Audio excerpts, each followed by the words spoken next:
Hello, everyone, and many thanks for joining this stream. Sunday, a big community chat and fundraising stream. Hopefully, it will work good. As always, dear friends, I have prepared quite a number of news on some major developments that Russian media and public is paying attention to. Although I will try to make a new segment quick, and then let's have a nice chatter in of our community. And well, before I start, dear friends, even though I did make announcement yesterday, I will repeat, if I may, that from tomorrow there will be some changes in the schedule. So there will be no more live streams in the morning time, 11 or 12, as I was doing. Live stream will move to evening time at 10 or 11. It depends. I will check YouTube's if too many big channels are making live stream at 10 o'clock, then I will make live streaming at 11 so that I can have better chances to reach wider audience. If that spot is relatively free, then in that case I will start live streams at 10. In any case, I will of course make announcement about it on my Telegram channel, Twitter X page, and on community chat on YouTube. Unfortunately, Rumble does not have this option, community chat, so that you can send their message to all of their members. Although, by the way, on YouTube, barely 1% of community is actually seeing the messages that I'm writing in the community page there. Anyways, that's the announcement. Live stream will be at 10 or 11 in the evening Moscow time. Early morning, I will publish some short clips from previous live stream. And from 12 to 3 p.m., I will publish a new live stream, pre-recorded live stream. Probably it's going to be walk and talk whenever weather allows to do it, or I will record at home. And then at evening time, again at 10 or 11 live streams. So content volume gonna increase. I'll try my best to be as informative as I can during these programs. And so yes, that's when it comes to announcement. What else? It is a fundraising stream, dear friends. So therefore, if you want to support my work, you can do it through several means. Links are on this video in description box and in the pinned comment. Links to PayPal, Boosty, Patreon page. And during the stream, you can use super chat feature on Rumble or become a premium subscriber. Everything counts, of course. We usually target, as you know, is to raise $200 for next week. Only twice we managed to actually succeed with this, but maybe today we will. I don't know. Anyways, dear friends, first goes news segment as always, and then I will join community chat. And that's about it. Let's start the stream now. And first of all, I'll give you latest update of Defense Ministry about work of air defense systems past night. RIA Novosti, based on Defense Ministry, is reporting that air defense systems on duty intercepted 19 drones past night. 12 drones were intercepted over the Crimea, 4 drones over the aquatory of Black Sea, 2 drones over the Bryansk region, and 1 drone in the Kursk region.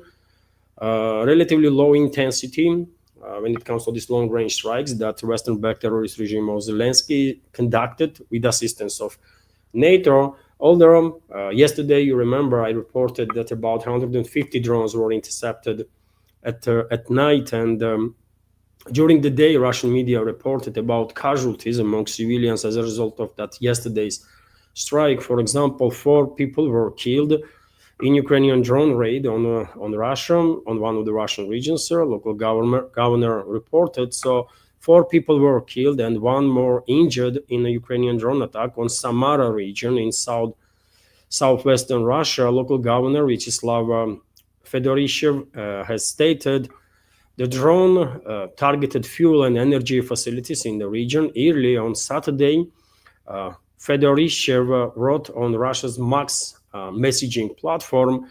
Later in the day, the governor issued another post saying, "It is with a deep sorrow that I report that 4 people were killed as a result of their overnight attack by enemy drones. The region's best doctors have been trained treating the person who was wounded in a raid. He also said, so unfortunately there was a casualties among civilians yesterday during that drone attack. I don't think any Western media outlet reported about it. Of course, they did not, by the way. They did not care about casualties among Russian civilians, never did, and never will. That's why I call them so-called media, because there are no real journalists in Western MSM. And unfortunately, some 30 minutes before I started this stream, a number of Telegram channels, including Solovyov Telegram channel, reported that armed forces of Kiev regime launched a massive strike on the Vasilievsky district of the Zaporozhye region. This was reported by Governor Evgeny Balitsky, and the multi-store building was hit as a result of this attack. According to latest data for this moment, 10 people were injured. 3 of them are in a critical condition. This happened just about 40 minutes ago that news broke about it. So yet another terrorist attack conducted by Kiev regime with assistance of NATO on Russian civilians there. Hopefully medics will manage to save lives of all critically injured civilians.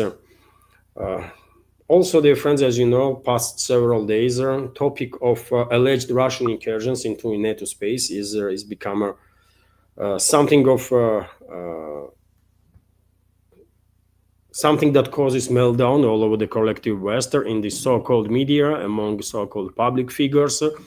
About a week ago, there was a story, false flag operation, basically, in Poland, when Russia was blamed for intentional launches of the drones towards Poland. Fake news, obviously, it was a false flag operation, and that false flag operation was used by Russian enemies to further intensify presence of their military personnel and military equipment, including Air Force, close to the Russian border. And I give you additional information on that redeployment. And also simultaneously there was another dodgy story from the West that Russian drone flew into Romania and then turned around and entered Kiev regime's controlled territory again. A really dodgy story, by the way, but nevertheless that was also used and continues to be used by Western propagandists. And then of course this Estonian story with 3 Russian MiG-31s that allegedly crossed for whole 12 minutes, by the way, Estonian airspace, which does not make no sense, dear friends. You know, Estonia is this Chihuahua is really tiny, right? And MiG-31s are fastest fighter jets in service right now. And they don't need no 12 minutes to cross whole of Estonia. And even Estonian side is sharing, while sharing this propaganda, based on false narrative, is saying that Russian planes did not flew over there from Russian territory ground to Estonia. Russian planes were flying through Gulf of Finland, and at some point allegedly they crossed airspace over some tiny freaking island there in Gulf of Finland. So can you imagine fastest jets in the world spending 12 minutes crossing some freaking stone in the Gulf of Finland that is like 100 meters long or something, or 200 meters long. It's a tiny freaking island, by the way, right? So it's a fake story, of course, fake story, but nevertheless,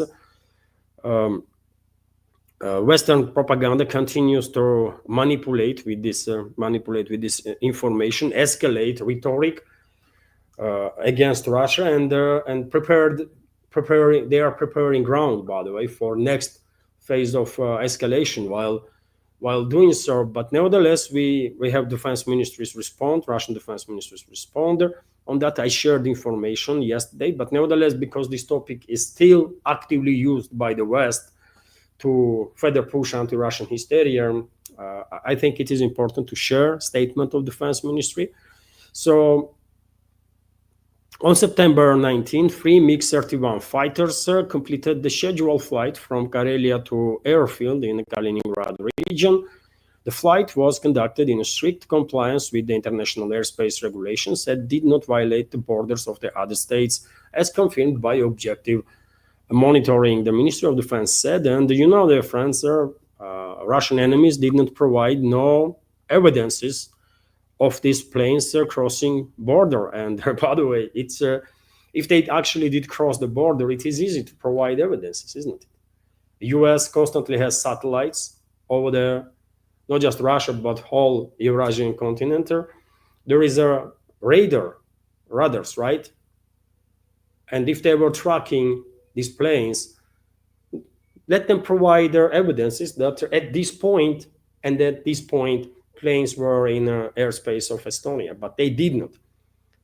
It's all talk. It's all talk at this point, right? I did not see no evidences of Russian fighter jets crossing Estonian airspace. Although, by the way, rumors, I mean, all sorts of rumors and speculations are now active in the West. Some are going as far to say that Russia is testing NATO while conducting these operations. And I have a question: what to test about NATO? NATO is directly engaged in this proxy war against Russia that Western world is waging, right? Western so-called elites and so on. And Russia is not testing nothing. Russia is defeating, destroying, humiliating NATO in real time. There is nothing to test there, right? Russia is humiliating whole of freaking NATO while beating them on their own game, on their own proxy war, right? Bloody proxy war that they are waging. And I said many times before, and I will repeat, by the way, that NATO is sending money and weapons, and they are using best military personnel they can come up with, which is yet again brainwashed members of a Russian world on a Kiev-controlled territory that know actually how to fight because Russian people know how to fight. People in the Russian world, if they know anything, or if we know anything, by the way, it's how to fight. And if anybody thinks that NATO's actual armed forces would do any better than this our brainwashed brothers and sisters, then I mean they are so freaking mistaken. So mistaken. It's a NATO's war against Russia. It's NATO's military equipment, NATO's money, and the best military that they can come up with, which is our brainwashed brothers and sisters. This is a civil war. That's why me and many others, including Russian president, by the way, on several occasions said this is a civil war that unfortunately collective Western ruling class was capable to provoke. So there is nothing to test.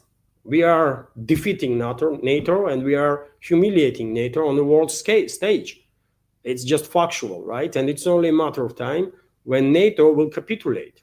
When NATO, Western ruling class, Western elites, whoever is pulling the strings there will capitulate.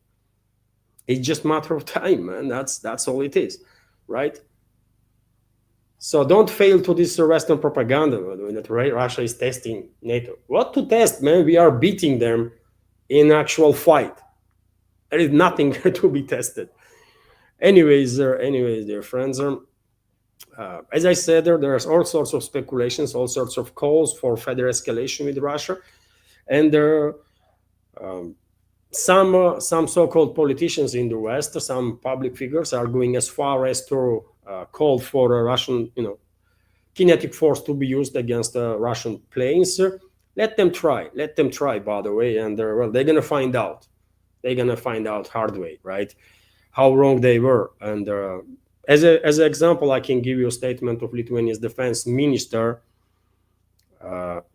Dovile Sakalain or something, who actually hinted on the possibility of using force against Russian planes. It will not end well for NATO. I can tell you that. But nevertheless, all these provocations, all these false flag operations that we are witnessing in past week or two is clearly related, in my personal opinion, to preparations of their NATO countries to go on with the next phase of escalation, which is, I think, is a large scale, potentially attempt of decapitation strike on Russia, on Russian political and military leadership, massive drone and missile strikes, long-range drone and missile strikes on Russia, simultaneous terrorist attacks on Russian territory by assets of NATO member states' secret services, and simultaneous large-scale, unprecedented scale cyber attacks on Russian infrastructure.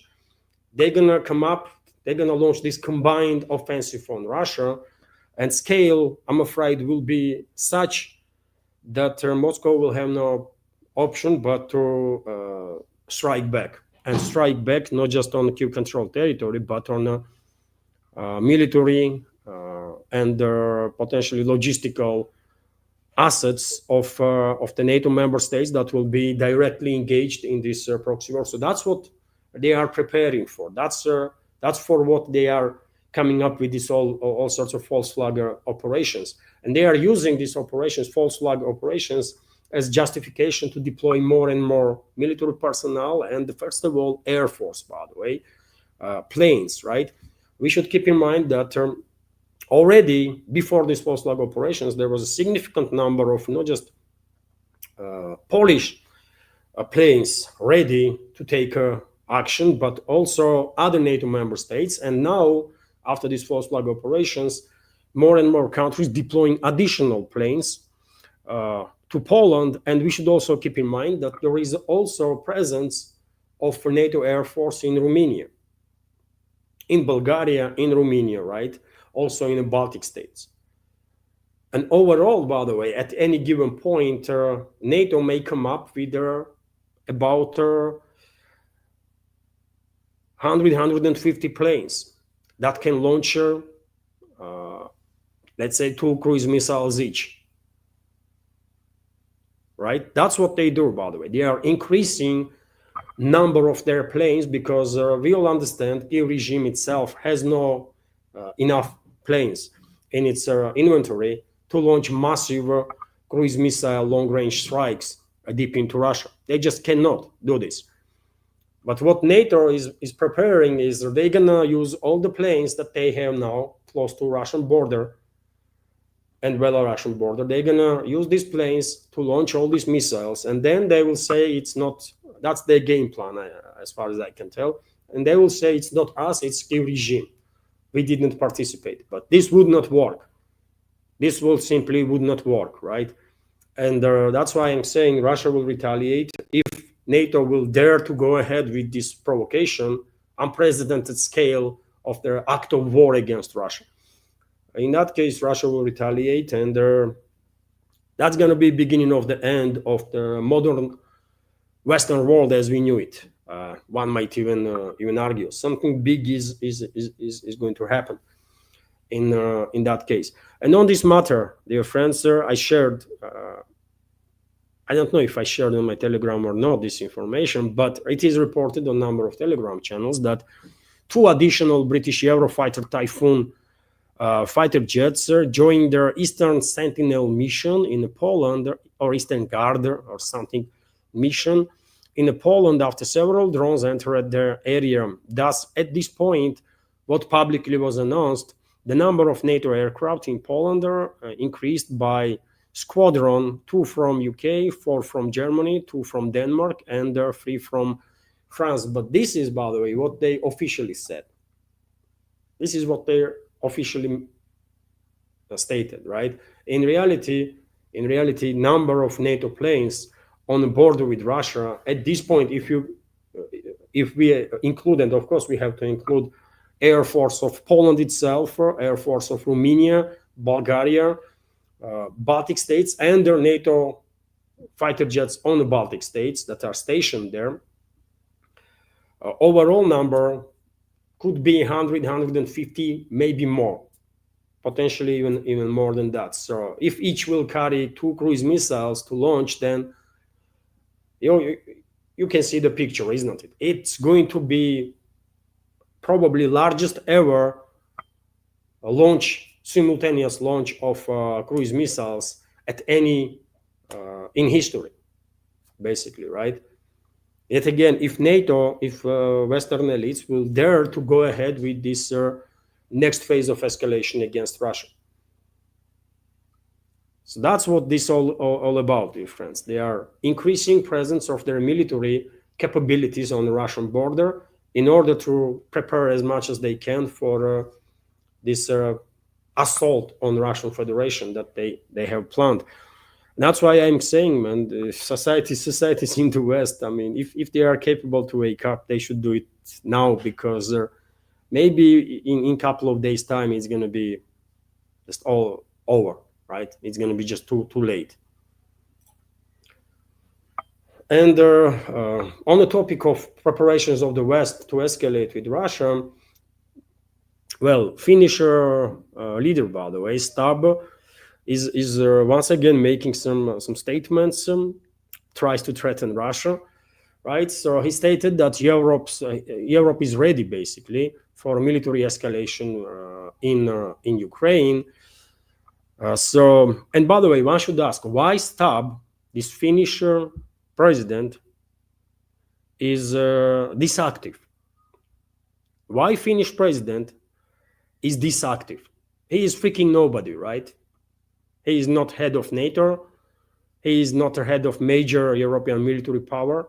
He is not really some well-respected politician or anything. He's just freaking nobody, right?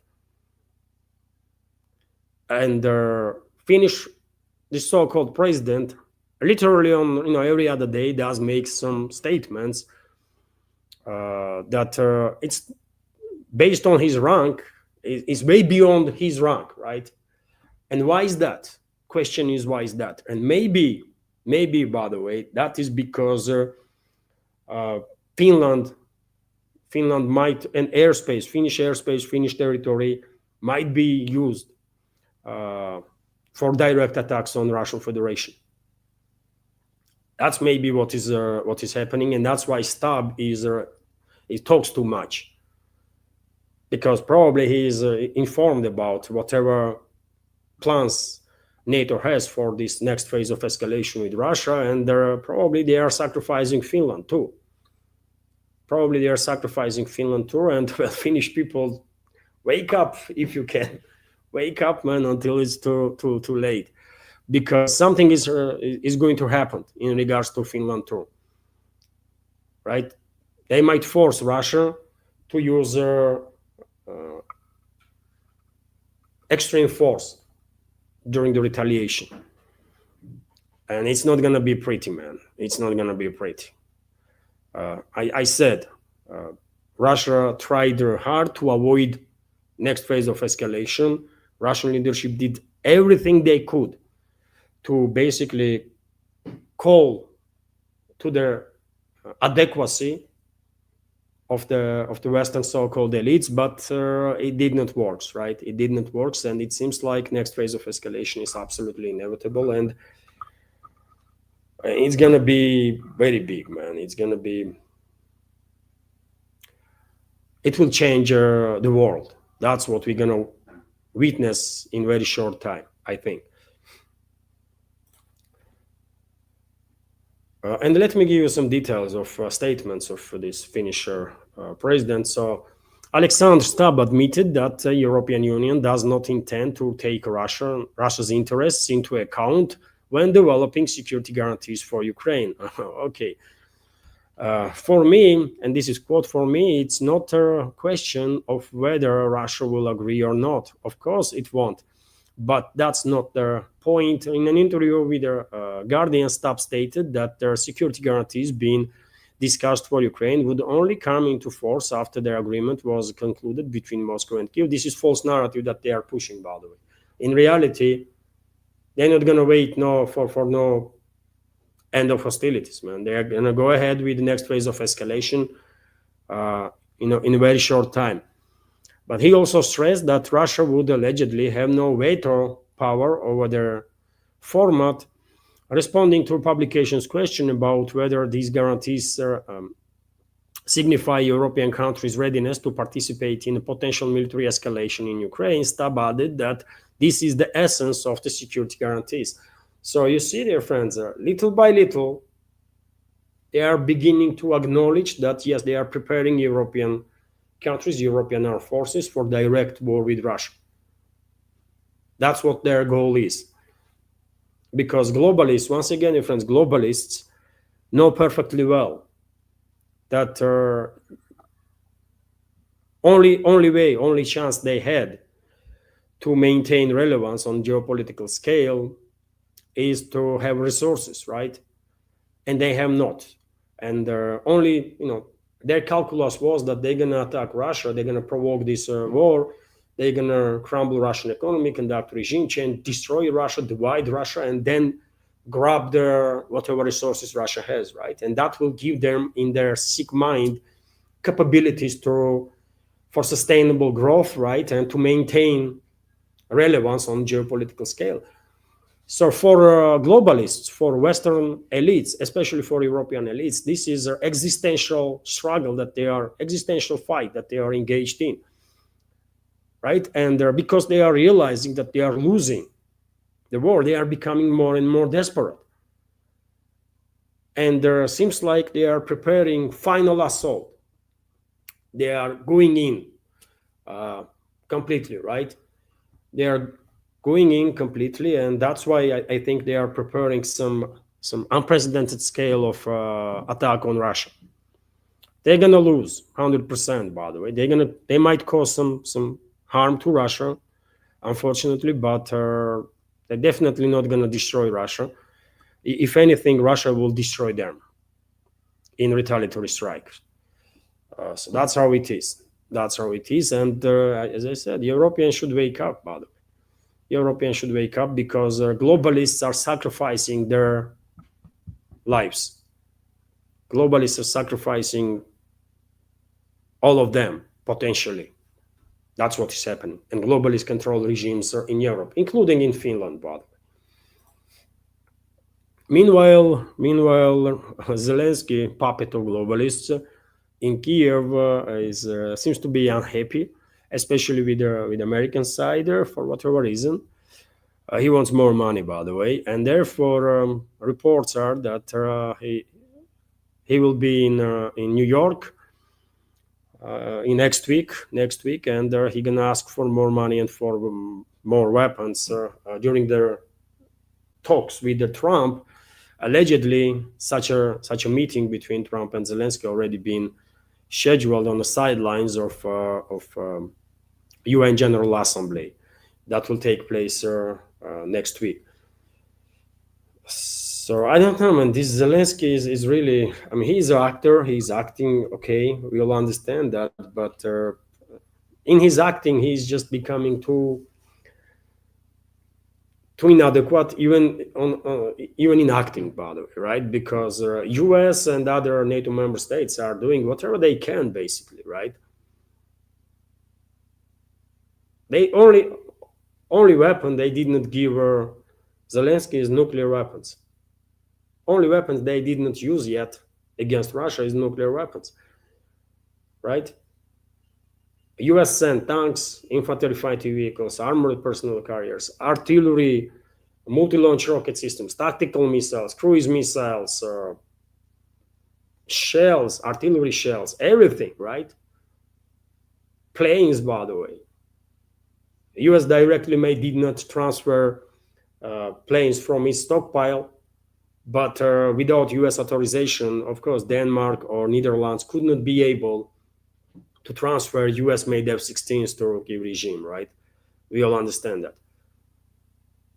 So US and other NATO member states did whatever they can. And they're still losing. Nothing to be said about hundreds of billions of dollars and euros that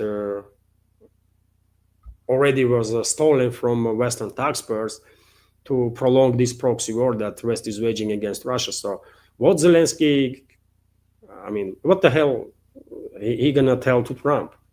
Give me more? I mean, it makes no sense no more, really. This actor has to be removed, by the way. He's just too irrelevant at this point, right? Even in his acting. What else do I have? By the way, for your Oh, let me give you some news on Middle Eastern. Okay, let's start from here. Although before I continue, dear friends, let me once again notice that this is traditional community chat, Sunday community chatter, and fundraising stream. After new segment, I will join chat, dear friends. And if you want to help me to tackle next week, by the way, to be a little less stressor, and if you want to donate, you can use links that are on this video in description box and in the pinned comment, and also you can use super chat feature on Rumble, by the way, or become premium subscriber there. Unfortunately, this week we did not have new members of on Patreon, but maybe next week some more members will join. But anyways, yes, links are on this video in description box and in the pinned comment. And let's continue with some more news. And reports are that Stammer might announce today formal recognition of Palestine as a state, and in next week during the UN General Assembly, number of European states allegedly will also announce formal recognition of Palestine as a state, including France, Portugal, and some others, Spain, and some others, which is a positive move, one might argue. But on the other hand, these very countries still continue to provide Israel with weapons, with munition, with whatever Israel demands from them. So therefore, does this recognition of a statehood of Palestine changes anything on the ground and brings safety to innocent Palestinian people? No, no. It's just Western so-called elites, by the way, or European so-called elites are just trying to manipulate with the public opinion in their own countries. They see protests, they see societies are not okay in European countries, that their states are involved in this genocide that Israel is committing.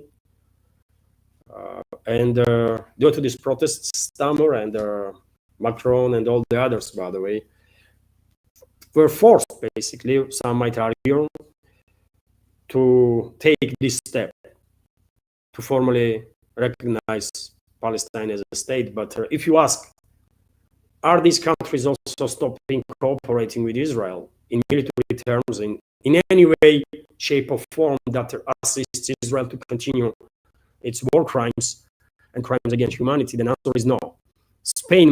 Only Spain made a statement, Spanish Prime Minister, a couple of days ago, that they will suspend the deliveries of weapons and munition on two contracts worth billion dollars or something, and that's it. We didn't have no proofs that Spain actually stopped sending weapons and munition, and no other European country even made a statement that they will suspend military assistance to Israel. Nothing to be said about US, by the way. In US, administration is not even considering to put any pressure on the Israeli regime to stop committing genocide. So therefore, Western propaganda will make noise. Western public figures, especially in Europe, will make noise that look, we are on the right side of history. We are recognizing Palestine as a state, but this is all a deception operation on their parts, because in reality they will do nothing to stop Israel. That's how it is. RIA Novosti, meanwhile, is reporting that Iran has suspended cooperation with their IAEA. Well, I was saying, dear friends, isn't it, when recently news broke that Iran was engaged in the talks with IAEA, and Iran's foreign minister or president, I cannot remember now, even met with the IAEA head, Rafael Grossi, in Egypt, literally a week ago. I was saying that Iran is making mistake, man. I mean, I could not believe that the Iranian leadership still thinks they can achieve something while talking to these assets of the Israel. that IAEA had and their other so-called experts there are, right? And now we have this report that Iran has suspended cooperation with IAEA. It only took a week, right, to wake up for Iranian elites.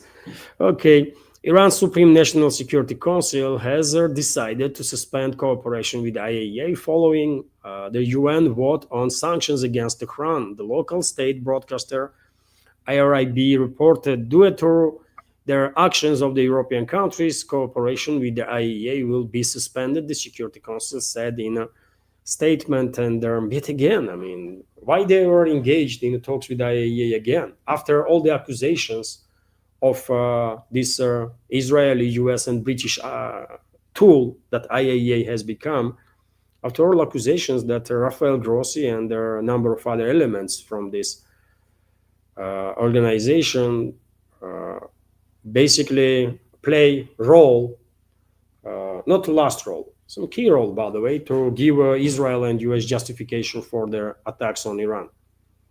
After such accusations, how are you going to go ahead and have a conversation with the very same Rafael Grossi, man?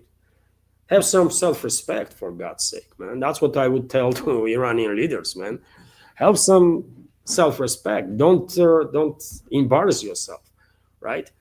And it was well known, by the way before that talks take place in Egypt, that European states were planning to revoke sanctions on Iran. Anyways, by the way, I mean, at this point, we should get used to the reality that position of high-ranking officials in many countries worldwide are in the hands of some freaking morons, man. Literally, I mean, morons and intellectual bankrupts, right? And Iran is no exception, by the way, clearly. There are some clever people there, I guess, but they made so many mistakes that at this point, seems like they are just too delusional, man, to be able to withstand all the obstacles that Iranian people will face in a very short time. So it's an issue. It's an issue, first of all, for Iranian people, by the way, with such a leadership, with such a short-sighted leadership that they have right now. I mean, they are in trouble. I can tell you that. And I want Iran to be safe, by the way. I'm not someone that is against Iran or has some, issues. No, but let's be real here, right? Let's have a real talk, man. Iranian leadership clearly demonstrated that they are just too freaking short-sighted and not really ready to lead the country and the nation. My personal take, by the way, it's up to Iranian people, of course, to have a say about it, or final say, let's say. But we can discuss. Meanwhile, when it comes to Middle East, I said a few days ago, isn't it, when news broke that Saudi Arabia and Pakistan signed a defense alliance, that Tehran basically was green-lighted by Riyadh to go ahead with the development of atomic bombs, right? And well, if Iranian leadership was not short-sighted, probably they would understand this development as a green light for them. But now, I'm not that sure. I'm not quite sure that Iranian leadership actually understands what the hell is going on. And because they are so desperate, or at least seems like so desperate to find some common ground with the European elites, by the way, with Western elites, I don't think they will actually use whatever time they have left to go ahead and actually acquire nuclear weapons as a deterrent, right? Because latent deterrent did not work. I mean, at least this they should understand in Tehran, that latent deterrent did not work, right? And they've been attacked. So if they want to deter from further potential aggression, Israel, US, or whomever, they should take this development between Saudi Arabia and Pakistan as a green freaking light to go ahead, build a couple of nukes. They are well capable of that, I have no doubts about it, and that's it. Tehran should stop messing around there and acting fool, man. Just go ahead, do whatever you have to do, and stay away from Western so-called elites. After all, Iran was it was a sixth round of negotiations, isn't it? That was planned between Iran and the US on nuclear topic exactly when Israel went ahead and bombed Iran, and then US added on top, right? And after that, and after what IAEA did, while day before Israeli strikes, publishing some faking document based on fake news, fake assumptions, that was then used by Israel and US as a justification.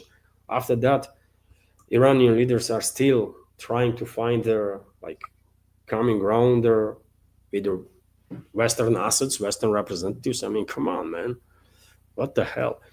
But you know what? As I said, it seems like Iranian leadership, elites in Iran, are just too short sighted, actually.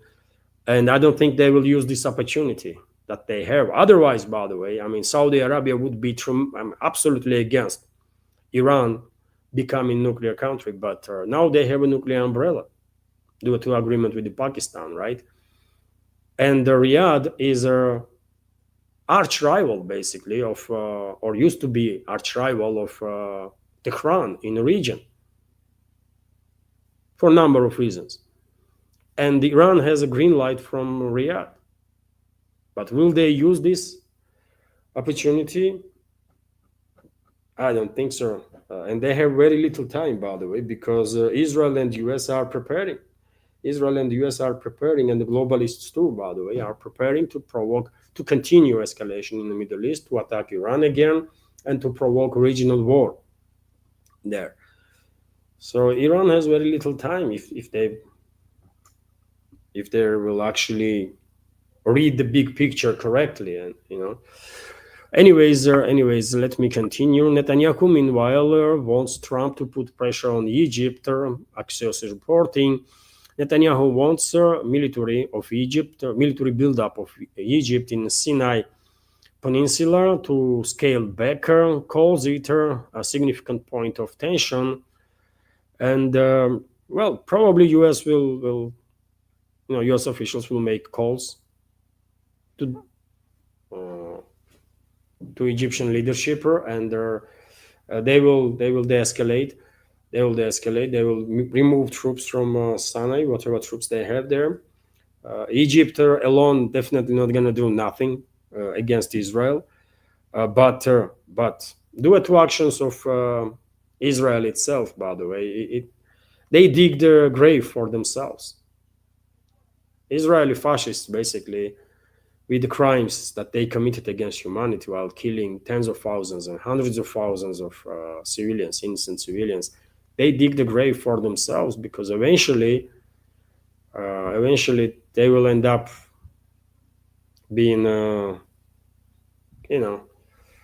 they will force basically Middle East and rest of the world, maybe with the exception of collective West, but rest of the world to get united and do something about it. Right? That's what they did, man. If anybody thinks Israel ever gonna be forgiven for crimes that they committed, by the way, I mean, that's a big mistake. Modern Israel is finished. It's only a matter of time. Modern Israel is finished, by the way. If Israel will exist on the political map only in the borders of 1948, if Israel will exist at all on the political map only in borders of 1948, after it will be demilitarized and also denazified. It's inevitable, absolutely inevitable. Although there is a high chance, by the way, that Israel as a state would not even exist in 10, 20 years from now, because they committed crimes that are absolutely unforgivable, by the way, right? And based on our history of creation of Israel, in which unfortunately Soviet Union participated too, based on history of creation of Israel and their Israeli behavior, there is a high chances that this state would not be on a political map in 10, 20 years time. I will give 99% to that. And 1% that Israel will exist on the political map in the borders of 1948. Maybe. Anyways, let's continue with some more news. And of course, Bagram Airbase, by the way. US President once again made statements about Bagram Airbase. He called Taliban to give up this airbase. Let me give you some short videos, by the way. Will be better. I think this is a deception operation. I think Trump is engaged in some sort of deception operation because I don't know about him, but whatever forces are behind him probably are not that stupid not to realize that in no circumstances they're going to get back to Bagram, right? Something else is being played against China, first of all, against Russia, but mainly against China. And this topic of Bagram is just attempt to divert attention. That's what is happening. I don't really have a clear picture yet what this game is all about, right? But it cannot be actually about Bagram because whoever is briefing Trump to talk about this topic or that topic cannot be that stupid not to understand that they're not going to go back to Afghanistan. It's just not happening, right? But anyways, let me give you some videos of Trump about this topic. To Afghanistan, which should have never been given up. It was the most embarrassing day in the history of our country. There was no reason to give it up. I was leaving Afghanistan. I was leaving. I was the one that got it down to 5,000 soldiers, but we were going to keep Bagram, the airbase. I said it yesterday, and we had an incredible trip, as you know, to UK, and I said it during the press conference. It's one of the most powerful runways ever built in terms of weight, length, and load, what it could take, and we just gave it up for nothing. We gave it up for nothing. There was no reason to give it up. We weren't going to leave Bagram. Joe Biden didn't know what he was doing. So you see, he also went to say that Bagram airport should be given to those that build it. And I guess, yet again, I mean, Trump is just giving some talking points as far as I can tell, because he clearly has no understanding of anything in regards to Afghanistan. He just don't know shit about it, right? Bagram Airbase, that airstrip that he's talking about, was built by Soviet Union, and it was built in 50s, right? If I remember correctly, story of that airbase, it was in 50s that it was built. It has nothing to do with their freaking U.S. occupation, man. U.S. did not build that base. What Trump is talking about? It's crazy. But he's given some talking points. Yet again, I think all this story of Bagram is a diversion, is deception operation, part of deception operation. They want to divert attention of China, first of all, from certain points to Afghanistan, something like that. Is happening because yet again, how anybody can be that stupid in Trump's administration to think that they will be allowed back to that country after all their thousands and tens of thousands of civilians, but hundreds of thousands of civilians that Americans killed there during the occupation. So, and this is not all, by the way. He is also threatened. He's also threatened. Afghanistan, and we want it back, and we want it back soon, right away. And if they don't do it, you're going to find out what I'm going to do. So you see, he's also threatening Afghanistan. It's not just these video statements, but yesterday he also come up with a true social post about it. You can see on your screen right now what he wrote her. If Afghanistan does not give Bagram Airbase back to those that build it, I mean, yet again, is Trump demanding Bagram Airbase to be given to Russia as a successor of the Soviet Union? What he's talking about, man? The United States of America, bad things are going to happen. That's what Trump said, and he repeat this in that interview on airport. He was flying to some direction or something. And so, yes, dear friends, I think this is deception. This is deception operation. I don't think anybody in Washington actually thinks they're gonna get back to Bagram, and we have a reaction from Taliban and also from China, and both reject Trump's bid to reestablish airbase in Afghanistan. China and the Taliban have slammed US President Donald Trump's recent statements about retaking control of Afghanistan's Bagram Airbase. We have quotes here. China respects Afghanistan's independence, sovereignty, and territorial integrity. Afghanistan's future should rest in the hands of Afghan people.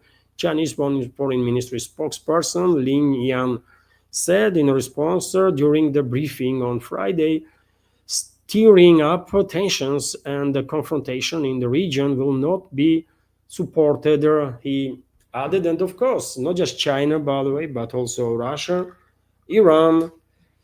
But I don't know about Iran, by the way. It seems like Iranian elites are desperate to please Western elites. They are still hoping that they're going to find some coming around with the Western elites. Okay, I mean,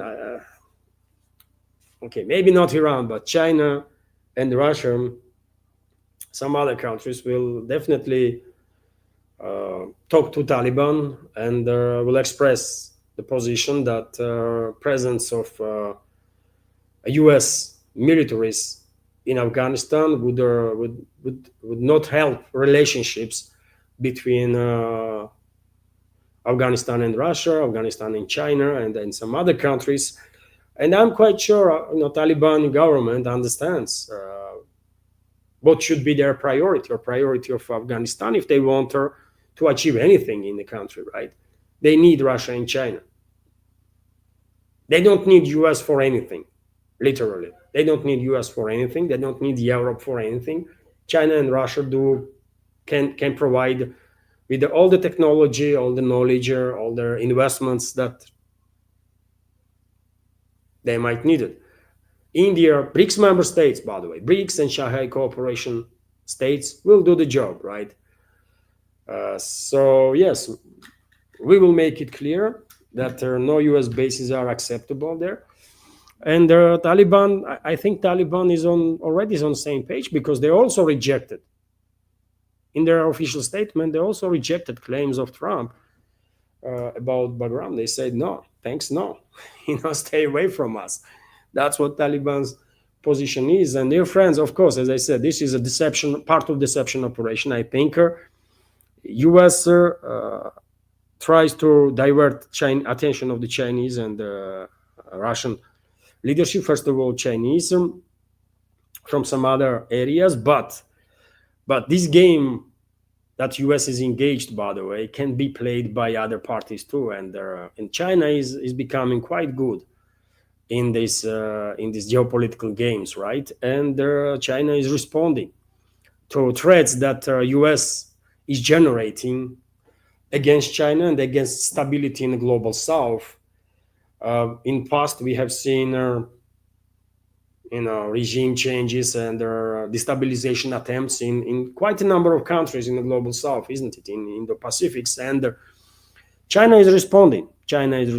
And for example, we have these reports that thousands are rallying in the Philippines against corruption, with nearly 30,000 gathering in Manila alone. The protesters are angered by ballooning scandal involving bogus food control project that cost taxpayers billions of dollars. And by the way, Philippines, we all know Philippines is a stronghold of the US, right? Philippines is a stronghold of US, stronghold of collective West.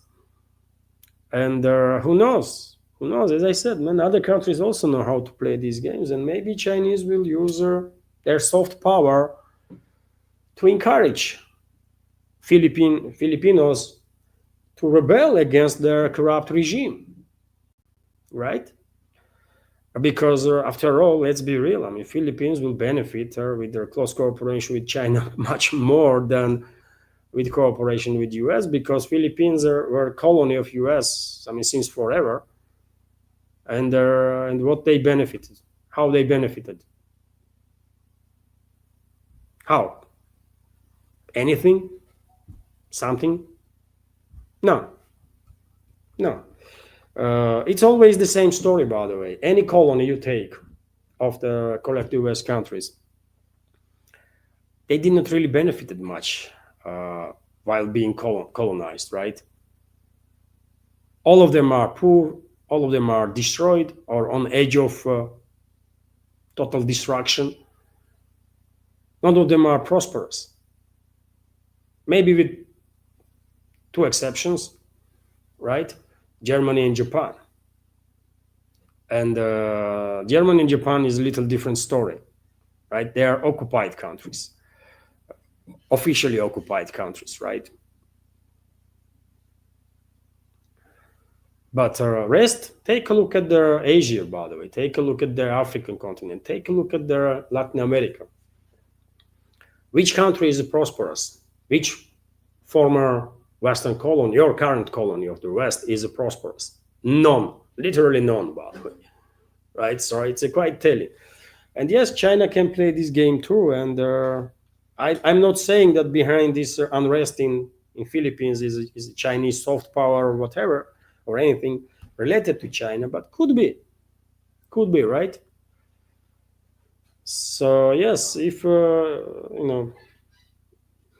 I think this arrogance, narcissism, and arrogance of the Western elites are playing bad games now with their psycho, isn't it? They think they can fool everybody, they can trick everybody, no one understands nothing, everybody is freaking idiot around. That's their attitude.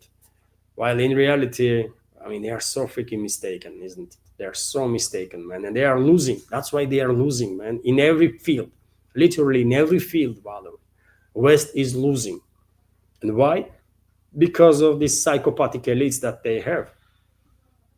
There is direct link there, isn't it? But if you think, by the way, Trump finished with the threats, no, he's not. I mean, he is also threatening, continues to threaten Venezuela, of course. So he went to write on his True Social, "We want Venezuela to immediately accept all of their prisoners and people from mental institutions, which includes the worst in the world insane asylums that Venezuelan leadership has forced into United States of America. Thousands." I mean, which is such a crazy thing to say, by the way. I mean, Venezuelan government is forcing patients of mental institutions to go to America, or what he's talking about? I mean, what Trump is talking about? Is this person ever serious about anything? Unbelievable, man. Thousands of people have been badly hurt and even killed by those monsters. Get them the hell out of our country right now, or the price you pay will be incalculable.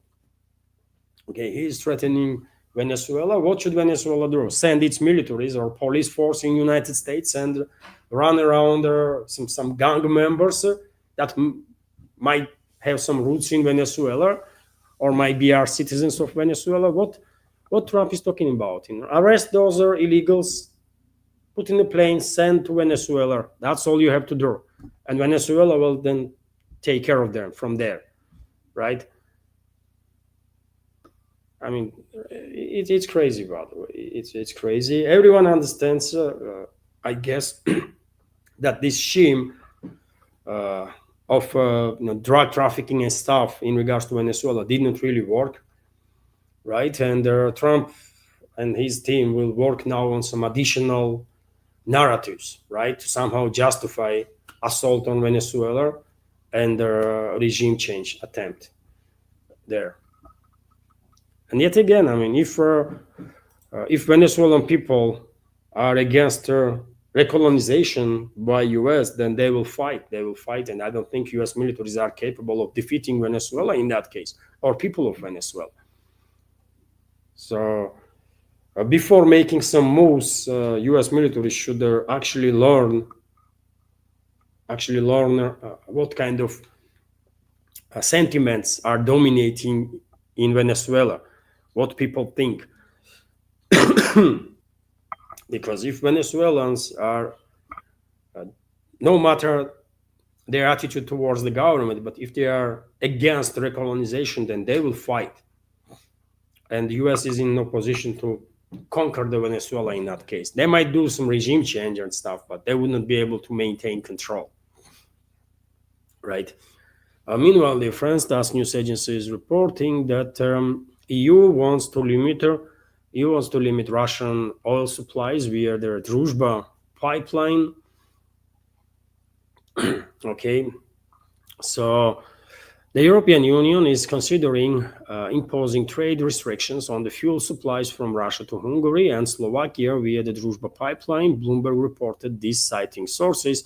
According to their information, these plans are not connected with their new 19th package of anti-Russian sanctions. It will affect Russian LNG and oil tankers, which the European Commission classifies as a part of their so-called shadow fleet. The agency notes that unlike sanctions, which require their support of all EU countries, trade measures such as tariffs require the support of only a majority of states. In this way, the EU hopes to comply with the US President Donald Trump's demand to abandon Russian energy supplies despite the opposition of Budapest and Bratislava. And yes, they're going to go ahead, by the way, with this. 100%. I said many times before that globalist control regimes in Europe are absolutely desperate to keep US in this proxy war against Russia, because on their own they are in no position to maintain this proxy war, right? Even with US they're gonna lose, and they are losing, right? But without US they are finished. Maximum couple of months, right? Year, and that's gonna be it, right? That's how weak actually globalist and globalist control regimes in Europe are. But nevertheless, in this pursuit of keeping US in this proxy war, Brussels will do anything. Globalists will do anything, and potentially they're gonna impose tariffs on oil and gas imports, and they're gonna force eventually Hungary and Slovakia to cut the ties with Russia. They might succeed in that. They're going to harm these European countries, while Russia, by the way, I don't think will have much issues selling this gas and oil somewhere else. This world is massive, right? This world is massive.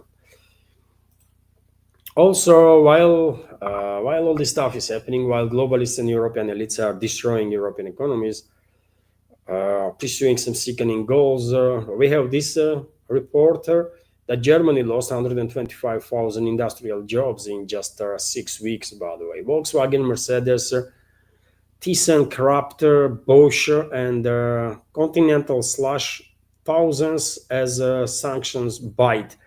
Once fueled by cheap Russian energy, Europe's powerhouse now pays the price of their economic war. So, yes, some stats, by the way, clearly demonstrating there that the industrialization of Germany's economy is only accelerating. And same can be said about continental Europe and also UK, by the way. In general, meanwhile, Trump is making headlines again. He stated yesterday that some 17 trillion was promised as investments to him, right? And he was comparing this to Biden's 4 years, during the which only 1 trillion was invested allegedly into U.S. economy. I don't know based on what Trump is making these absolutely insane claims, sir. What 17 trillions, by the way? What 17 trillions? If U.S. was receiving trillions and trillions like that, then why would they have 36 or 38 trillion debt? Where is these trillions, man? But yet again, I guess this is part of US political culture, when presidents just openly, publicly lie, day in, day out, constantly, always, and It's just okay. I mean, no one is challenging him. What 7 trillions or what 17 trillions? Sorry. From where? Where is the money? Show us. It's insane, man. It's insane. But when it comes to Trump, he once again spoke about this is funny, man. This is funny. He once again spoke about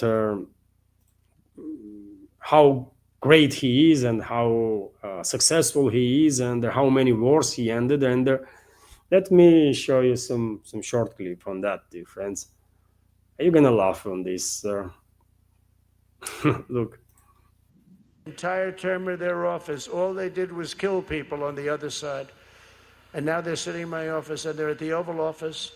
It's pretty wide. And they had one over here, one over there. And slowly, over the course of about an hour, they came close. And at the end of an hour, we were hugging each other and holding hands. It was an amazing thing, and we settled that war. That was not settleable, as the expression goes. Cambodia and Armenia, it was just starting, and it was a bad one. Think of that. We have, let's see, You see, Cambodia and Armenia.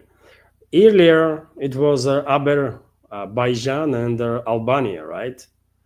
And now it's Cambodia and Armenia. I mean, this guy is something, really.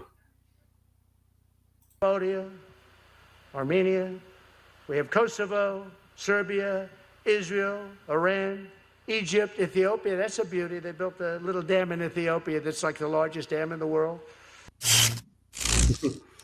So I don't know. He definitely have to read from teleprompter, or I don't know. He have to have some papers there, by the way, because his basic knowledge is so poor about world politics, about geopolitics, about geography, right? He is so poorly educated that he just cannot. I mean, no matter how many times you're gonna explain to him, he just don't knows nothing, right?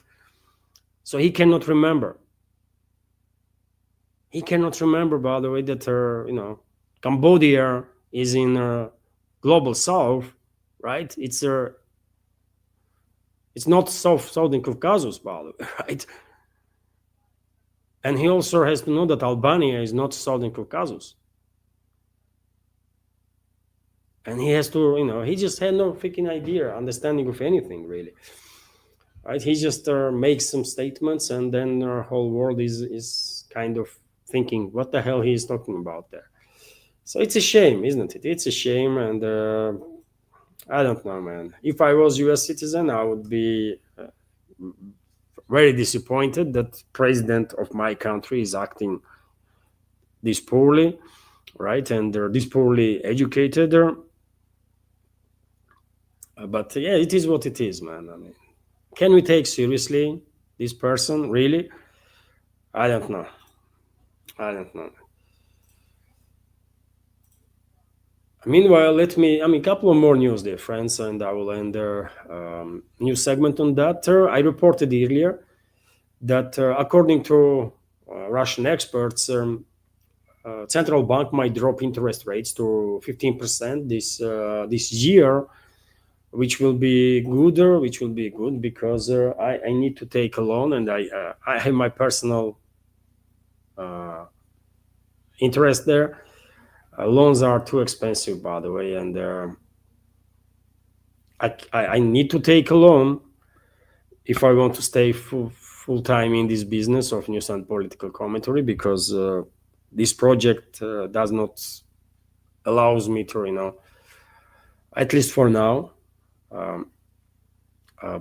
But I cannot take the loan because it's still too expensive. But if the interest rate drops, maybe I will take a loan. TASS news agency is also reporting that central bank did not rule out the possibility that in 2026 interest rate will drop below double digits, which also will be, of course, good for economy.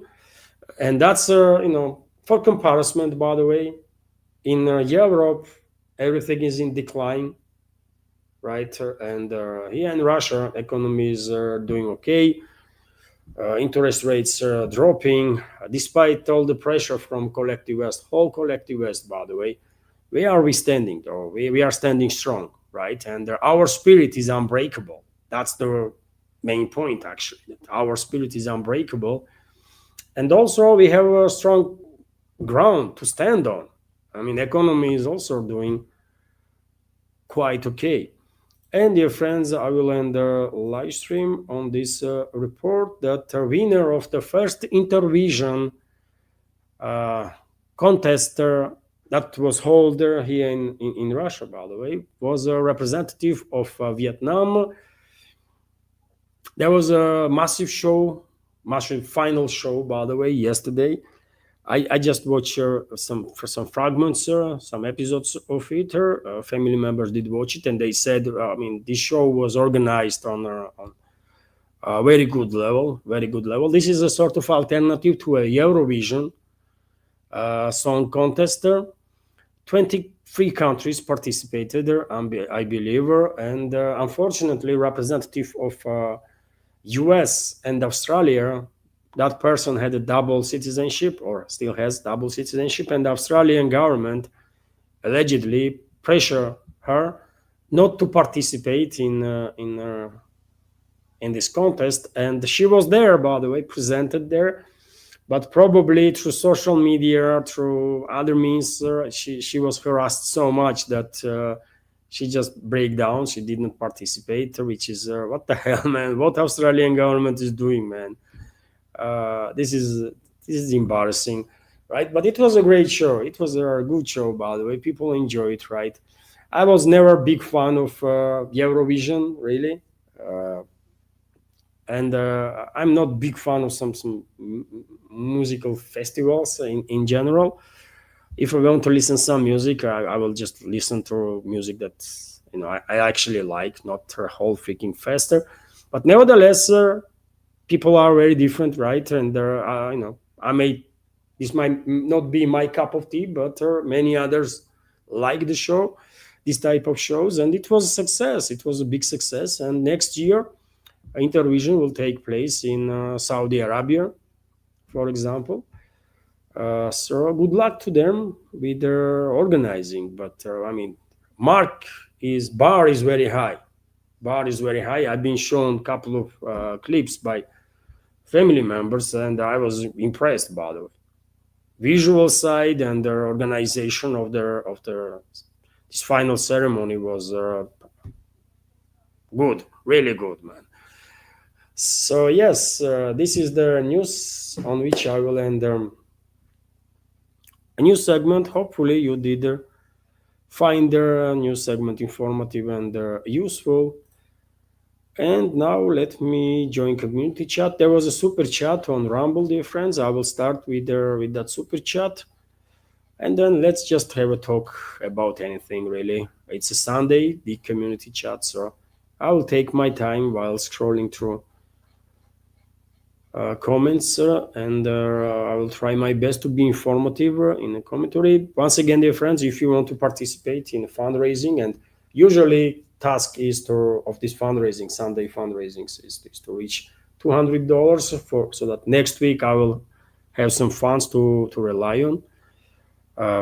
For this moment, whatever income I have from Patreon and Boosty is about enough to pay for rent, so to put food on the table, and for other bills, I'm completely rely on community support, on donations, and so yes, if fundraising is success, then next week gonna be a little less stressful, because with donations you just never know, man. One day you might have donation, other day you don't.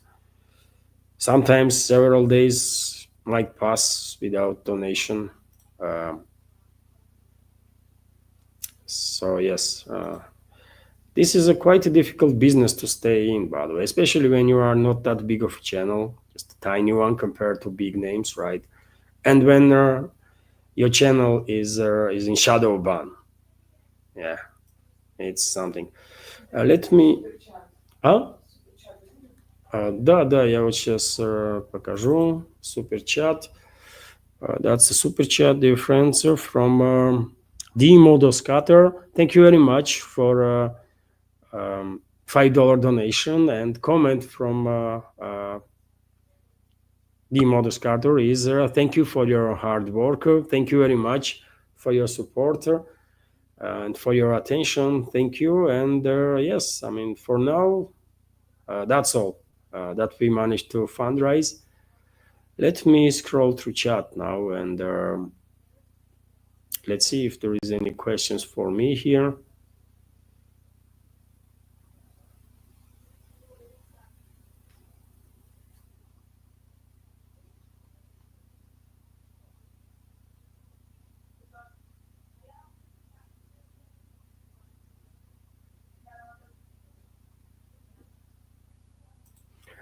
Okay, Michael Kennedy was responding to one of the members of community about schedule, and from next week, dear friends, I said it in the beginning, but I will repeat if I may that I mean, I have to do something with this shadow ban, isn't it? That my channel is in on YouTube, and one of the ways is to maybe make more content and different content, not just live streams, but also pre-recorded videos, because it seems to me, based on my observation, that pre-recorded videos are doing better than live streams, right?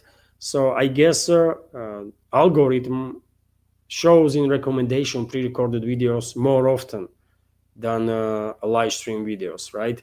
So therefore, I made the decision to do live streams at evening time, either at 10 o'clock or 11 o'clock p.m. Moscow time.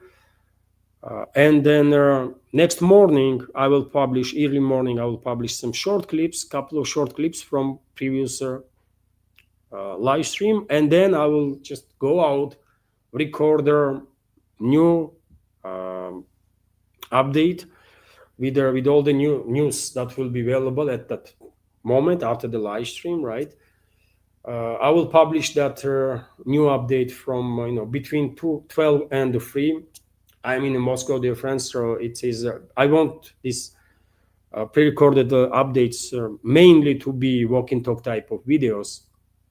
So to go anywhere here in Moscow, it takes time. This is massive city, isn't it? So to go from here to city center, let's say, to go to Red Square, for example, record some 30, 40 minutes video and come back, it will take about 3 hours, right?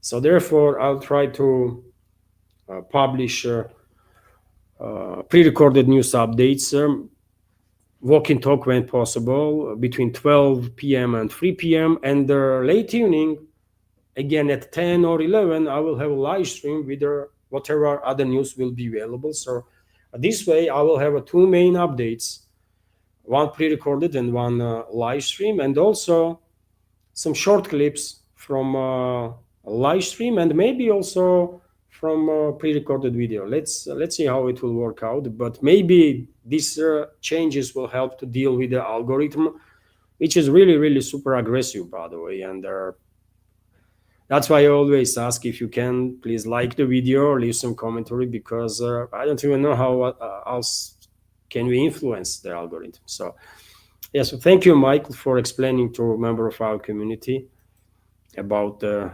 schedule. And there was another super chat, by the way, on Rumble right now. Let me show you the.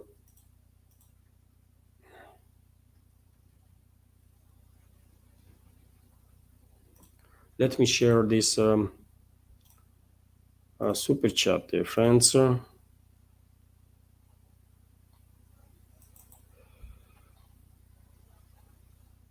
So super chat from Scooby. Thank you very much, Scooby, for a $5 donation and your super chat. And the question from Scooby is: if NATO Europe decides to enter the war with Russia, move towards a fiscal dominant economy as their need for military spending increases,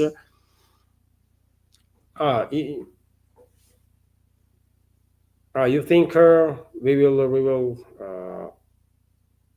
increase taxes to get some money to finance? No. I mean, I can understand what you mean. I mean, if this conflict further escalates, more assets, more resources will be needed. But my understanding of the big picture, my reading of the big picture is that if NATO will dare to go ahead with next phase of escalation, we're not going to end up in a full-scale war anyways. But what will happen is that Moscow probably will have no option but to take retaliatory strike, and these retaliatory strikes will be with such a force, with such a scale, yet again, not just on Kiev controlled territory, but on our military and logistical infrastructure of the NATO countries that might, yet again, if they will dare to go ahead with their escalation, might be involved in these actions against Russia, that are globalists, and it will cause shock, by the way, it will be shock. World community, and especially community in the West, is going will experience shock. That's the scale of Russian retaliation that I can see. I mean, if my reading of the big picture is correct, and I hope I am wrong. I hope NATO, globalists, neocons, and all their assets don't dare to go ahead with next phase of escalation with Russia, because yet again, Moscow will have no option but to take action, and the scale is going to be of retaliation such that it will shock the public in the West, not just globalists themselves and their puppet regimes, but the public gonna get shocked. They're gonna wake up. They're gonna wake up and realize that, holy shit, man, this is real. That's what is going to happen, right? And maybe West will dare to strike on Russia again with the conventional means after Russian retaliation. Maybe they will go ahead and try to strike on Russia again in attempt to save the face. But Russia will retaliate even stronger. And at that point, I think globalists will bend the knee. At that point, I think globalists, neocons, all the rest that is pulling the strings in the West will bend the knee and they will capitulate. So it's not going to be a full-scale war, by the way. It's not going to be nuclear exchange full-scale and end of humanity. No. Russia will put in their place globalists and all the rest. Yet again, if West will dare to go ahead with next phase of escalation, and there seems like, I mean, we have indicators, isn't it, that that's exactly what they are preparing for. But yet again, one thing is the preparations, and another is actions, right? So maybe they will realize that it's a dead end for them, right? I mean, globalists. Maybe they will realize that they better should, it will be better for them to de-escalate now, and in that case, we will see no further escalation, right? So it's all up to West, by the way. It's all up to Western world. Russia is very rarely takes preemptive actions. Unfortunately, yet again, we might argue, is it a right approach or not, that Russia is always reacting?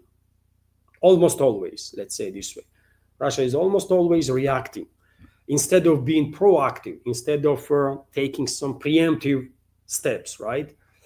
But I think we are in a situation now when we're going to see final resolution. We're going to see final resolution of this situation. And because even if West will go ahead with next phase of escalation, it would not last long. Just a couple of Russian strikes and that's it. West will capitulate. Therefore, I don't think there will be any need to do some changes in Russian fiscal politics. I don't think there will be any need to further increase military spending. I think after next phase of escalation and after Russia's response, we will see quick de-escalation, and Russian military spending will actually drop. Because we are now spending about $150 billion on military, right, on defense. And once this conflict will end, I think numbers will drop to usual level, like 60 billion, maybe 80 billion. That's it. So there will be no need to change, to make some budget changes and increase taxes and so on. And one should keep in mind also that Russia has safety cushion, isn't it? About $1 trillion. There are different funds, gold and currency reserves, and there's some other funds. And combined, these funds are about 800-900 billion, around trillion. So it's a quite safety cushion, isn't it? There's very few countries in this world that actually can say that they have a safety cushion for the economy with $800 to $900 billion or $1 trillion. Very few countries can actually say that. So, I mean, let's hope globalists will not go with the next phase of escalation. Let's hope they will de-escalate, because they're not going to win, by the way. I don't think all of them are that stupid that they don't understand that they already lost. They lost, right? They lost. So sooner they will acknowledge this, the better.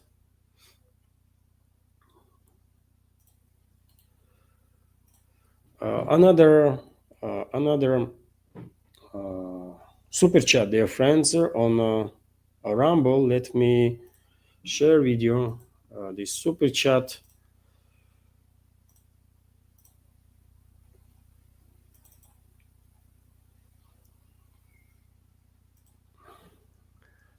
A super chat from Viper. Viper, thank you very much for your $20 donation. And super chat question from Viper is, how long this war lasts?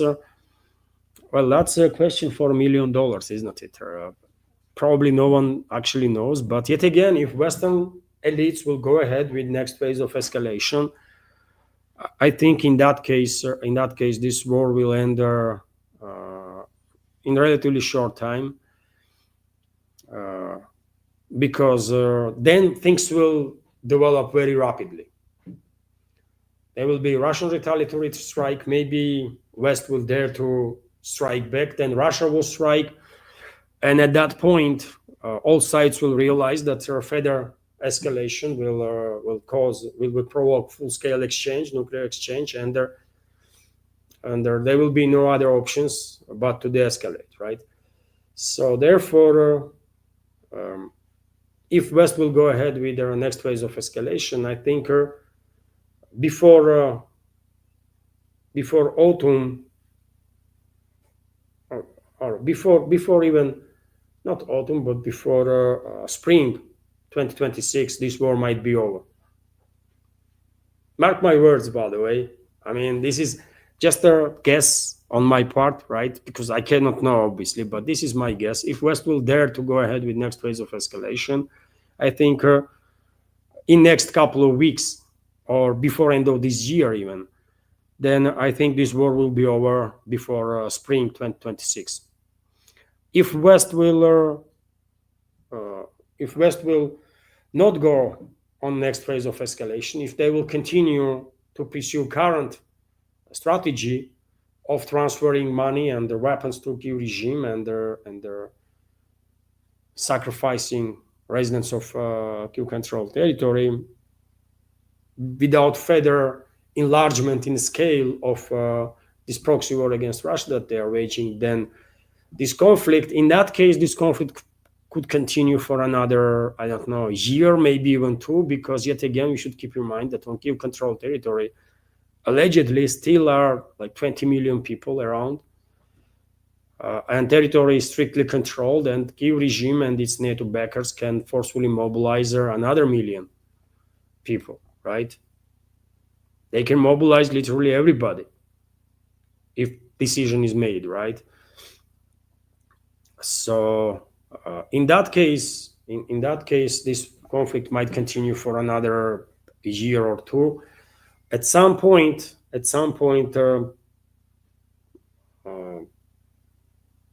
Kyiv regime will just run out of people that they can mobilize forcefully. That's it. It all depends what kind of strategies globalists will use. Because yet again, Russia is reacting.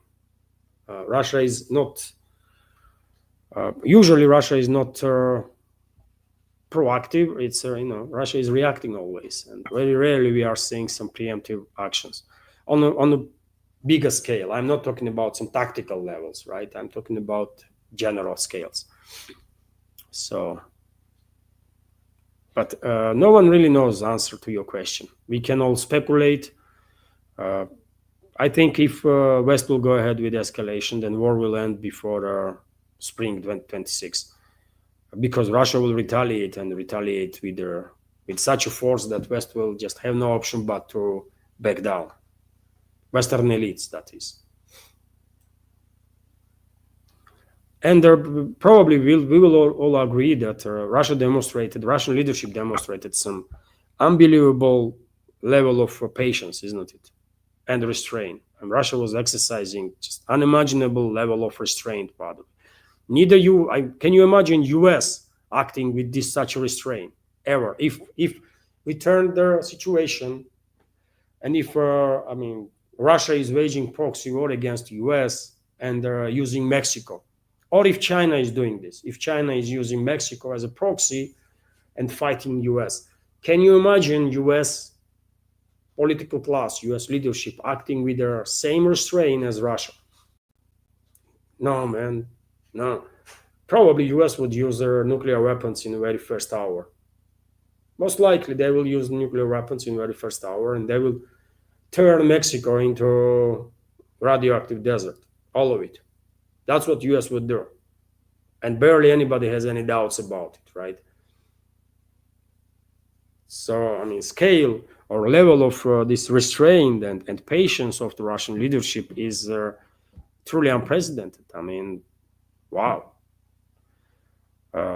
I said many times before, Western elites should prey on Putin, by the way, on daily basis from now and the rest of their lives, because the only reason they are alive, Western elites, is because of the Putin. Because any other leader, any other president, by the way,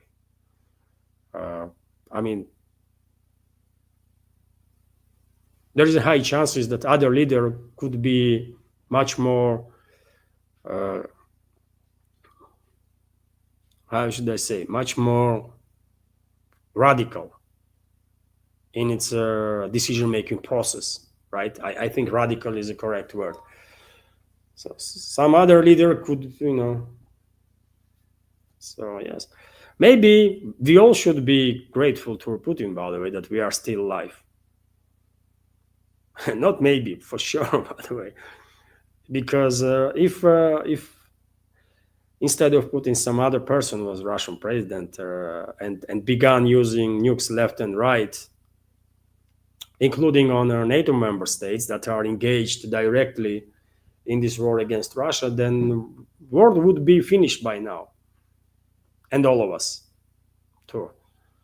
So I guess we should also be grateful for Putin, for this unbelievable patience and strategical patience, by the way. It's not just a patience, it's a strategical patience. He knows what he is doing. He is a clever, isn't it? He is a heavyweight for a reason, for God's sake. And to criticize is always easy. We can criticize Putin every day, all day long. Okay, but if we are objective, then, well, we should acknowledge, man, that guy is freaking genius, man. Right? He is a heavyweight, maybe only heavyweight that we have on this planet right now on terms of geopolitical scale, man.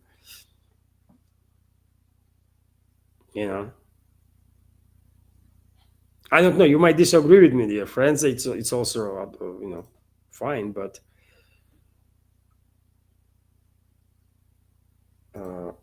and we have another super chat, dear friends, on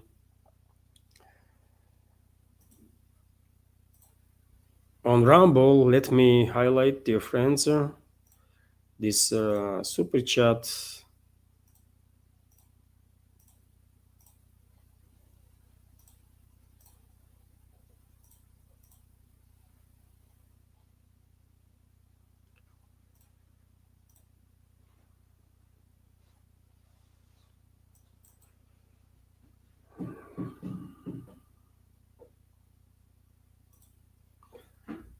Banzo Beans, thank you very much for a $5 donation and their super chat. Banzo Beans, John is, of course, our moderator on the Rumble and YouTube. And John is asking, back in Moscow, how was your time down south? Oh, it was good. It was good. This summer, by the way, we were in North Ossetia, Alania, in Vladikavkaz. I did make a couple of videos from there, and we s- we stayed there for 3 weeks, about 3 weeks. It was good. It was good. Um, my kids are happy. I promised to them that we will go summertime to North Ossetia, Alania, to grandma. My mom lives in North Ossetia, Alania, and I kept my promise. My kids have friends there, of course. We lived 10 years, by the way, in North Ossetia, Alania. So uh, obviously, my kids have friends there, and they always love to go uh, to Alania. So we had a good time, and same time, by the way, I find a new flat for my mom, better one, more comfortable. I'm happy with that because I was planning to find for her a new flat. Um, and yes, we succeed with that. I mean, my younger daughter was baptized during our trip in North Ossetia, Alania this summer. I mean, she officially joined the Orthodox Christian community, which is a big deal, obviously. So yes, it was all good. It was all good, and we are back now. Yes, we are back to Moscow. Thank you very much, John, for your donation, for your support, for your attention, for your help. Thank you very much, John. And dear friends, I remind you that well, it's a big community chat and fundraising stream, and you can use not just the super chat on Rumble, but also become premium subscriber. That will count as a support, of course. Also, you can subscribe to my Patreon page. Links are on this video description box and the pinned comment. And also there is a PayPal and Boosty platforms from which through which you can donate through. And I'm repeating this for members of our community who will watch this video later on, after live stream will end. At that point, they wouldn't be able to use super chat on Rumble, but they can use PayPal, Boosty, or subscribe to Patreon. So I'm scrolling, dear friends, now.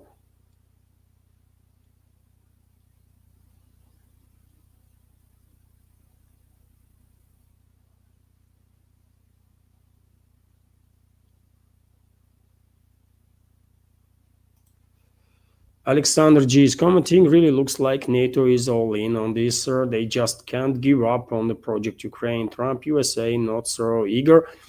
Yes, I still have that impression that Trump and his administration are kind of paying attention to America First people. They understand that America First don't want nothing to have with this war, right? They want government to be focused on America.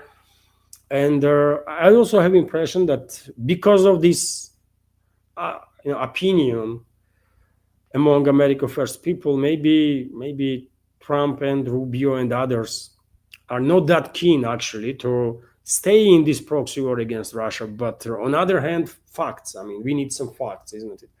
What we have as a fact is that Trump's administration authorized the transfer of thousands of cruise missiles to Kyiv regime. Just a couple of days ago, another military aid package was also authorized by Trump's administration of $500 million worth. And there are other hostile steps also that Trump's administration is taking. Nothing to be said about all the pressure that Washington is imposing on the European states and also on Russian trade partners from BRICS and Shanghai Cooperation Organization to cut ties with Russia. So Washington is very hostile under Trump's administration. I mean, no one can say that things change dramatically after Trump is in, get to office. But nevertheless, because of this factor that America first is against the wars, right? I guess Trump and his teammates are trying to balance the act, right? They cannot go openly, at least in full war against Russia, full in against Russia and against her in this proxy war. But on the other hand, they are not giving up either, isn't it? They are not pulling out US from this proxy war. So it's with US, I mean, things might go either way, right? I was hopeful that after Anchorage, Trump would accelerate process of withdrawal of US from this proxy war, especially because, yet again, basement of movement, MAGA movement or America First movement is absolutely against this war, right? But things did not go that way, at least for now. But let's see. But Europe, I mean, globalists and globalist control regimes in Europe, they are absolutely all in. And that's why I'm afraid they will go ahead with the next phase of escalation, because they just have no reverse gear, man.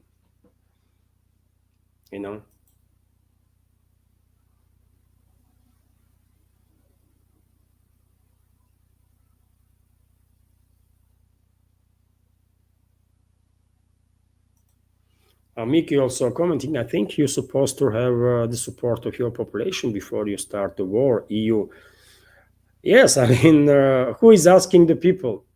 Miki, that's the issue. I mean, no one is asking people. Otherwise, I'm quite sure neither Finnish people, by the way, neither Germans or French people or Brits, by the way, none of them want, I'm quite sure vast majority of them don't want no war with nobody. Not just with Russia, but with nobody, right? All they want is to live in peace, right? But who is asking their opinion? That's the issue. No one is asking their opinion,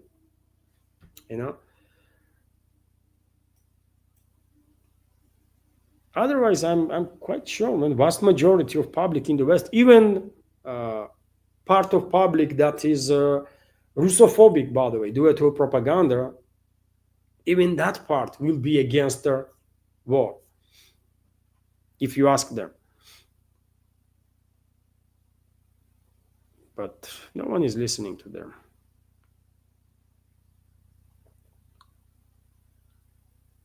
And Scooby is saying the same here. Since when do the people make choices in the EU? I'm on the same page with you, Scooby. I mean, who is asking the people, man?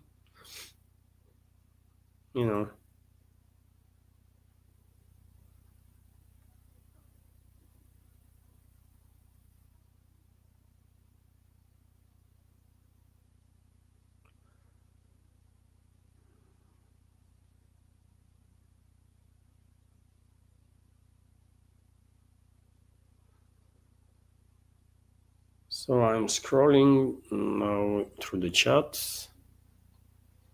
Dear friends, please use capital letters. I forget to mention this. Capital letters make it easier to spot the question.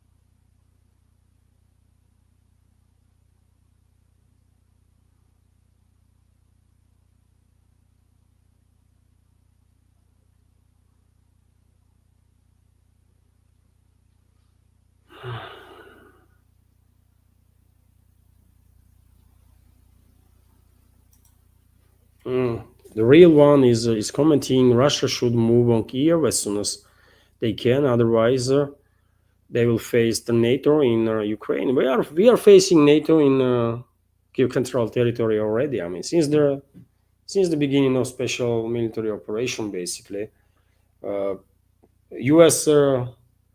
Military expert Colonel Douglas MacGregor on several occasions, I believe, stated that Poland, for example, lost 10,000 of its troops, disguised as mercenaries in this proxy war, and there were reports about losses among British special boat service and also SAS formations. There were reports about losses among units of French Foreign Legion, right? And God knows who else was neutralized. I mean, units of which other countries were neutralized in this proxy war. So it's nothing to be said about all these long-range strikes, by the way, that cannot be done without direct involvement of the NATO. So uh, it's NATO's war against Russia. It's NATO's war against Russia, and that's why I'm saying we will force them to capitulate. We just have no other option, by the way. We will force Western elites, and I'm very specific. We are talking about Western elites. We do not consider here in Russia, by the way, people of the Western countries to be our enemies. I mean, you can go out and ask first 100 individuals that we will meet, first 1,000, if they are considering people of their Western countries as enemy, and 99% will tell you no. There is no xenophobia here.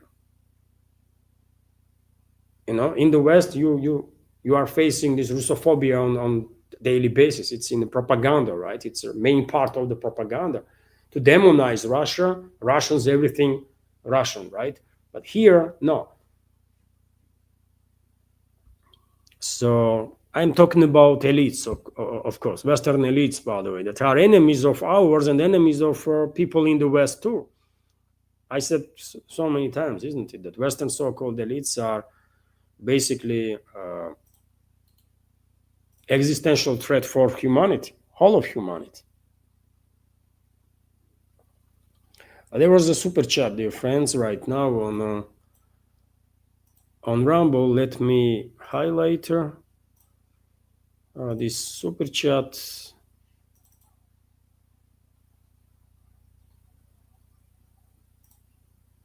Super chat from Scooby. What school of international relations theory do you apply when you look at the geopolitical situation? Oi. What school of international relations theory do you apply when you look at the geopolitical situation? I don't apply some theories to nothing. I just I just try to connect certain events that on the surface may look not really connected, right? That's what you do automatically on automatic level when you spend, like, I don't know, 20, 30 years in journalism, right? When you are working with the news, big volume of information constantly, then you begin to see certain patterns, right? And you are connecting stuff to each other that on the surface, no one or very few will say that there is some links there, right? So that's what I do automatically. I don't really pay much attention to it or how it's happening. It's just what brain does. And then you have a bigger picture up front of you with all these links, all these connections, right? So therefore, I would not say that I'm influenced by any theory or anything. All my judgments are my judgments, right? Based on my knowledge, my reading of the big picture, my understanding of the situation. So I don't think I apply any theories to to my reading of the picture. I don't think so. Thank you very much, Scooby, for your $5 donation and interesting question. But yet again, I don't think I'm applying any theories, or I'm influenced by any theories in my reading of the big picture. It's just a news from open sources that I'm working with for day in day out for so long now, and eventually you are getting to the point when you just all the new news that you are receiving, all the additional news, they are automatically finding place in your memory, right? It's like a bookshelf, and every news finds its place, and you just see links between different events, right? So eventually, you're just coming up with the questions: if this and this developments are connected, then what is the behind, right? Why this is happening?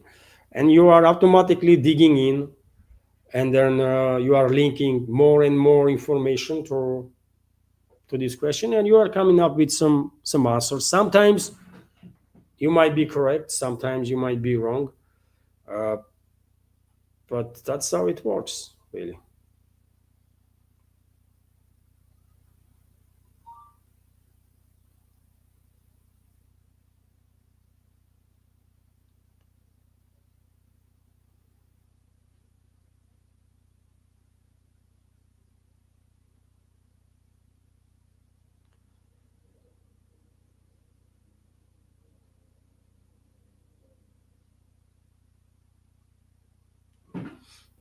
So let's see.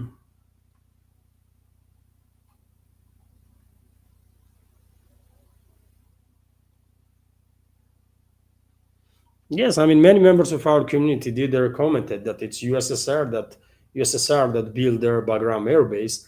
I mean, it is true, by the way. It's not the US that built that airbase. It's Soviet Union. And as I said in previous updates, you go in Afghanistan, by the way, and you see infrastructure, any infrastructure, roads and bridges and tunnels in the mountains and serpentines and just anything, power plants, schools, universities.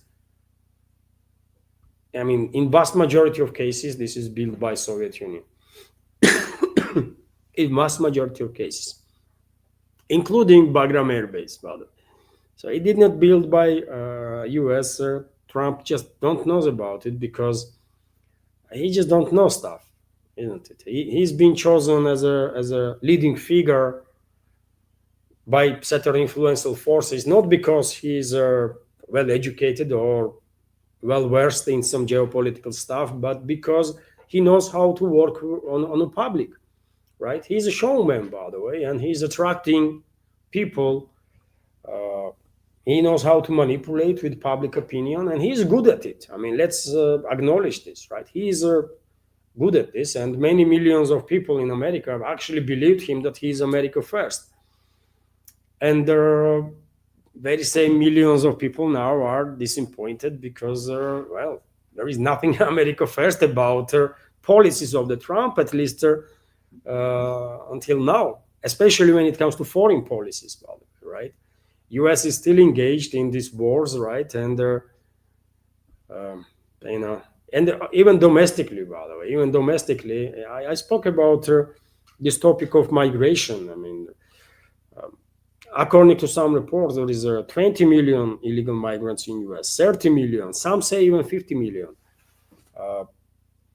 And Trump was, bragging about deporting everybody and this and that. But I said many times before, topic of migration, borders were open in US, and this influx of migrants was allowed because that was a political decision of American elites. They want to artificially inflate numbers, right, in US.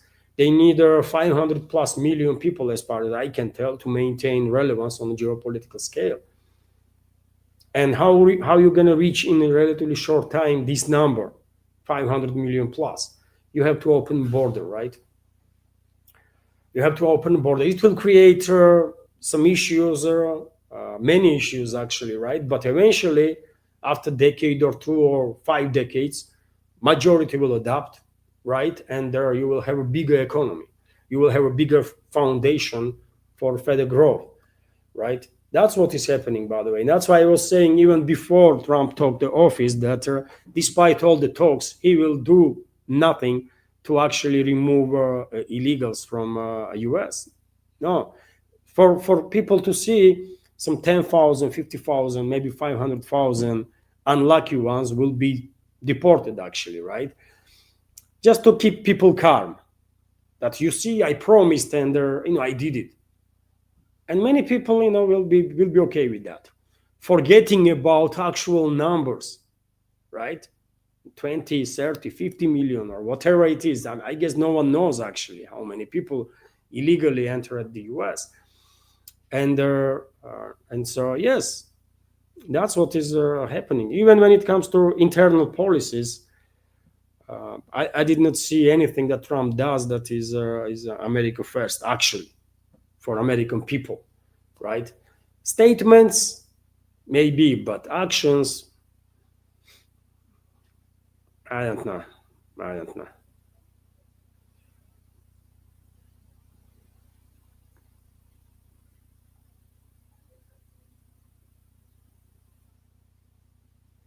Some might say, well, he's tackling like crime. Maybe, I mean, he's making a lot of statements about it, but I don't know. New York or Washington really become more safer now. I should we believe that Washington becomes safer just in a week's time or 2 weeks' time? It does not work that way, isn't it? What they did, they arrested all their gang members and all the criminals. I mean, really? How many people they arrested? And is there no more areas in Washington, D.C. that people are afraid to go, even police are afraid to go? One thing is what those people are talking about, and the other is what is happening on the ground. Is in Chicago anything going to change in 1 or 2 weeks' time, even if National Guard is deployed, by the way? No. You have to tackle root causes of the issues that you are facing. When it comes to gang, it's a culture, it's an inter-African culture, right? In the US. And why is that? Why this culture exists? That is somewhat unique in that specific ways, somewhat unique for the US. Why it exists? Because there is a cities, by the way, in US, right? Inter parts of the cities that are neglected for decades and decades and decades and decades, and public schools are crap, and kindergartens are non-existent, or God knows what kids being taught there, right? And these youngsters are growing up and they see no prospects in the lives because they don't know nothing, right? They go into this so-called public school and they learn nothing there because nothing is being taught. And eventually, only way to find, make some money and to do something is becoming this crime, right? And so one should tackle root causes. I mean, just to say that I have arrested 1,000 criminals, okay, you talk them out of the street, but what about another 1,000 youngsters that will join these gangs tomorrow because they still have no prospects in their lives? Did you change anything in that regard? Of course you did not. These kind of changes, these kind of social reforms that are necessary in US cannot be done in a week or two or 5 weeks time. It takes years, decades in many cases, right? So Trump is a showman, by the way. He is a effective showman. He managed to persuade majority in US that he gonna serve the people. While in reality, we are seeing now how he's serving people. He is about to start, or at least he's threatening to start 2 more wars, by the way, one with Venezuela, another with Afghanistan. What we are talking about.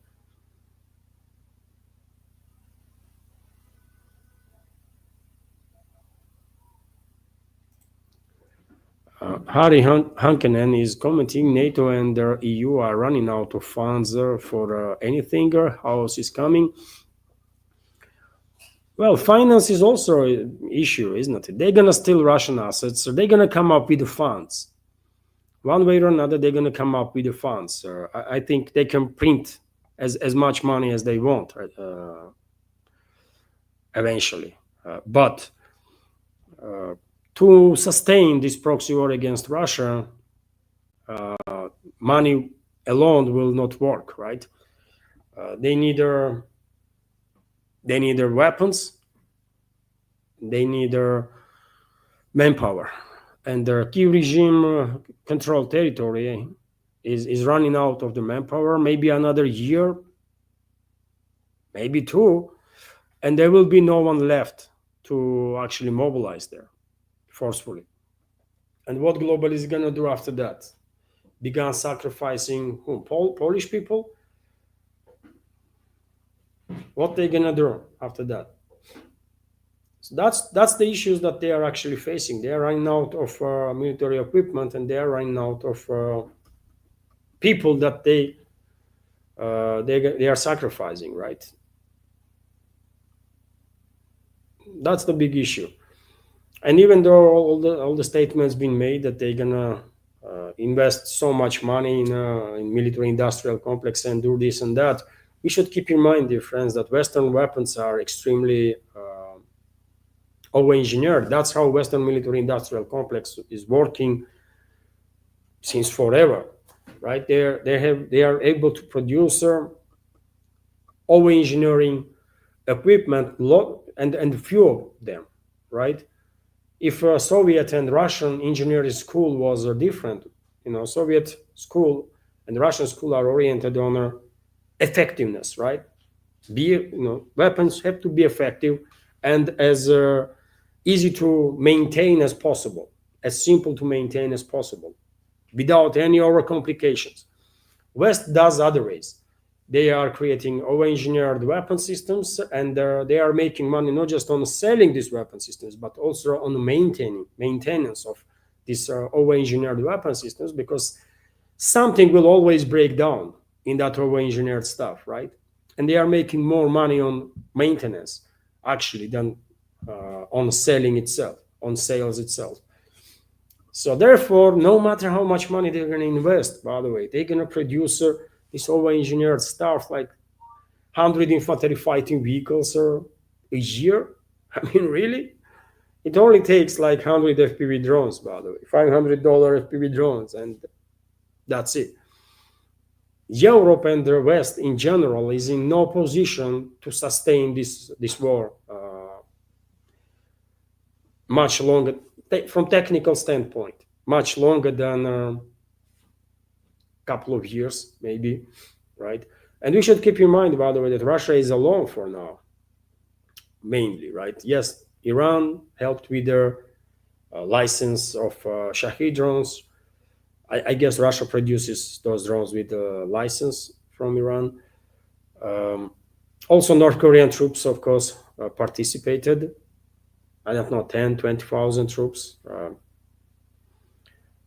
But generally speaking, Russia is fighting alone, right? But if it comes to, if it will be necessary, Moscow might ask other countries openly, officially, for assistance, and those other countries will assist, right? If necessary, by the way, including China, including India, by the way, including some others. Iran might send its troops if necessary. And while the rest of the world is capable of sending its troops, right? Do you think Western societies are actually ready to go and fight this proxy war on behalf of Western elites? I really don't think so. I think it will be issue in France if a French army is sent to the battlefield and then they get destroyed, and tens of thousands of French citizens died. I think society would not take that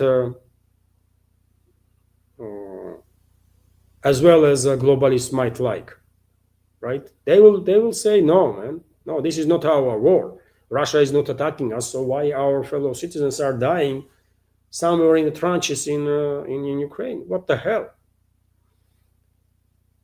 So West lost, man. Anyway, you see, anyway you look at the situation, globalists, neocons, I mean, Western ruling class lost this proxy war, right?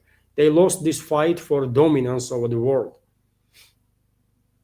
So it's only formalization left. I don't know how long it will take, but we will formalize this reality that West has lost, Western elites, and you know there will be some new agreements eventually reached, and collective West will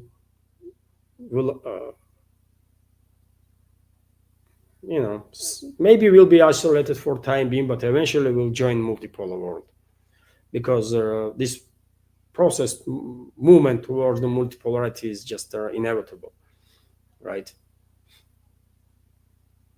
Objectively speaking, because there is no country or no group of countries in this world that can actually impose total domination over the world as West enjoyed for quite a while, right? And no longer capable of. So therefore, multipolarity is objective continuation of the processes, right?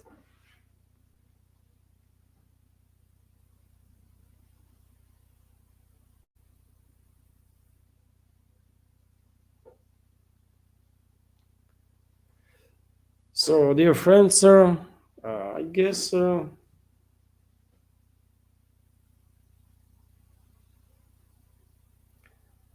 will scroll now and let me let me ask how much we managed to fundraise.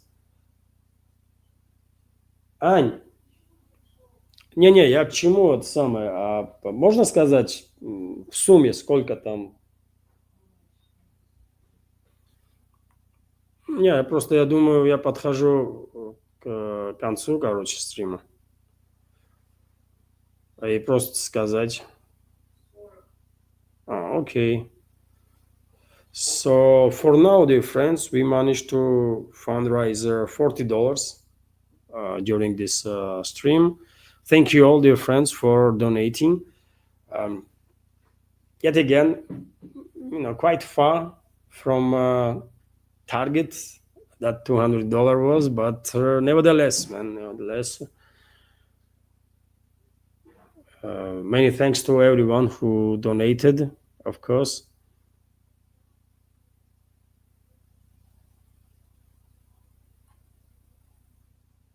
And I think we are about to end the live stream because I see no more questions.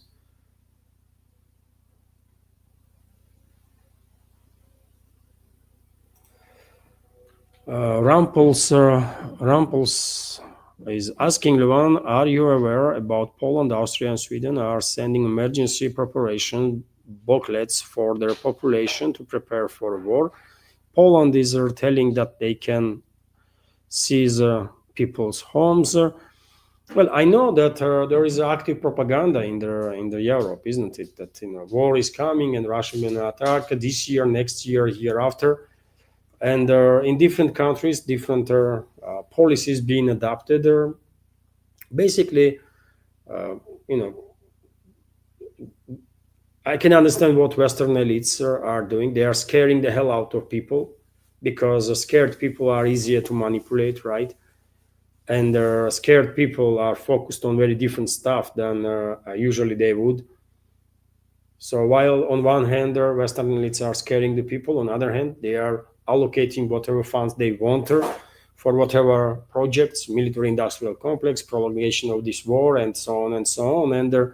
And people are saying nothing. People are just too scared to ask the questions, right? So I think this is part of it. And when it comes to some preparations in Europe that may be indicators to possible next phase of escalation that West might come up with.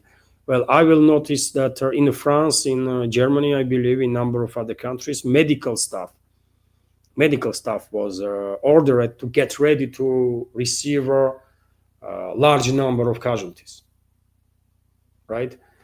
And that information can be seen as an indicator that there is actual, as an additional indicator that West is preparing this next phase of escalation, direct confrontation with Russia. They know they might provoke Russian retaliatory strike. Even we might even see direct clashes on the ground between Russian and NATO troops if NATO troops are deployed on the Kyiv controlled territory. So they are telling their medical services in the countries that are close to Kyiv controlled territory to get ready to receive casualties. Just recently, there was a MP from Berlin, by the way, that was saying that, for example, one of the medical facilities was ordered to take some emergency measures to receive 100 casualty a day. 100 casualty a day, by the way, which is, quite something, because if you take in account how many medical facilities are out there and in the country, not just in Berlin, but in the country, then overall number of expected casualties will be in the thousands on daily basis, right? So I don't know, man. Western elites are desperate, and they are out of desperation. They might actually provoke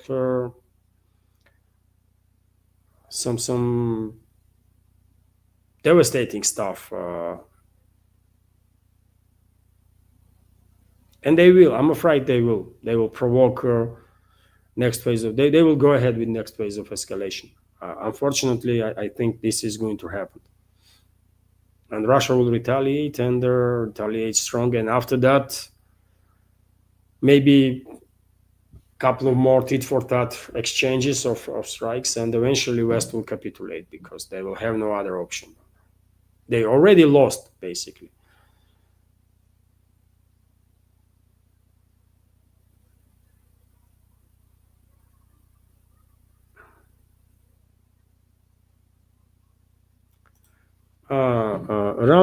Ram Plans is asking which second passport did she hold? Maybe Russian. I bet if it was from Australia, government will be more than happy for her to participate. No, she was this person was a double citizen. She had double citizenship of Australia and United States, and she was participating as a US representative in Intervision, this song contest that is alternative to that positioned by many as alternative to the Eurovision song contest, right? And allegedly, what I have read in the media, by the way, here in Russia, this person was pressured from Australian side not to participate in this contest, and well, I guess she was harassed so much that she decided not to, which is unfortunate, by the way. I mean, what the hell? What Australian government is doing, really? Or if ordinary people from Australia harassed her, ordinary people that are influenced by anti-Russian hysteria and propaganda, then what those people are doing, man? How it's their business who will participate in which song contest, man? What the hell? I don't know. I'm telling you, this xenophobia never ends well, by the way. I mean, today Western propaganda is pushing anti-Russian xenophobia. But once they put seed of hate in their mindset of the people, then for those people, it would not really matter. Would they always hate Russia or would they hate some others, right? Unfortunately, those people have been compromised, their minds have been compromised, and they will be used constantly, or majority of them will be used by these so-called elites to the end of their lives. And they will be full of hate, by the way, which is, I would not wish anybody to be full of hate. It's what kind of life is that, man, when you hate What the hell, man? I don't know. I don't hate nobody, right? So therefore, I don't know what that feeling is when you hate whole freaking group of people, man. What the hell? I don't know. I dislike certain political class, certain political groups, obviously, but I don't even hate Western elites, man, because hate is a strong emotion, and I don't, I don't want to hate nobody, right? I may be angry, I may dislike Western elites, and I do, by the way, and I'm quite open about it. And I consider Western elites to be existential threat for whole of humanity. But I don't hate no one. What the hell, man? Hate is you cannot hate nobody, man. It's too stronger emotion, and it will hurt you big time if you allow hate inside your mindset or heart. I think.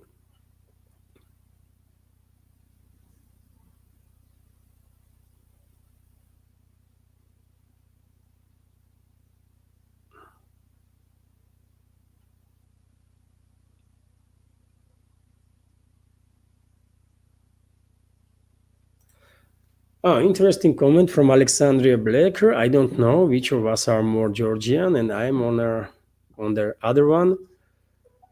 Uh, you are from Georgian state in U.S. Alexandria. That's uh, that's interesting. Quite often people used to be the case when I was living in UK. By the way, some I don't know 25 years ago or something.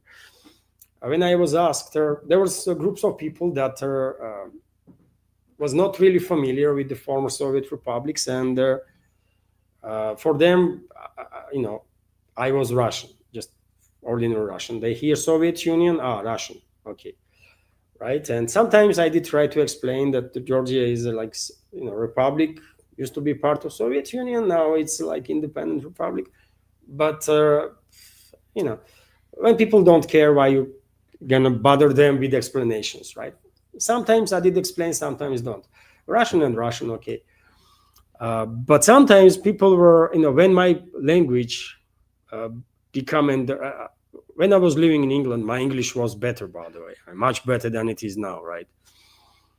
And sometimes people were mistaking me from someone from Georgia, US, because they heard about Georgia, US, but they never heard about Georgia, former Soviet Republic, and that was some 25 years ago. Right now, I guess more people in UK are familiar that there are a number of republics from former Soviet Union. But yes, I was confused too sometimes with for to be resident of Georgian state of Georgia in the US.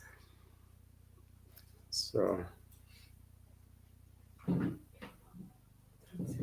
there was a donation right now, dear friends, on PayPal.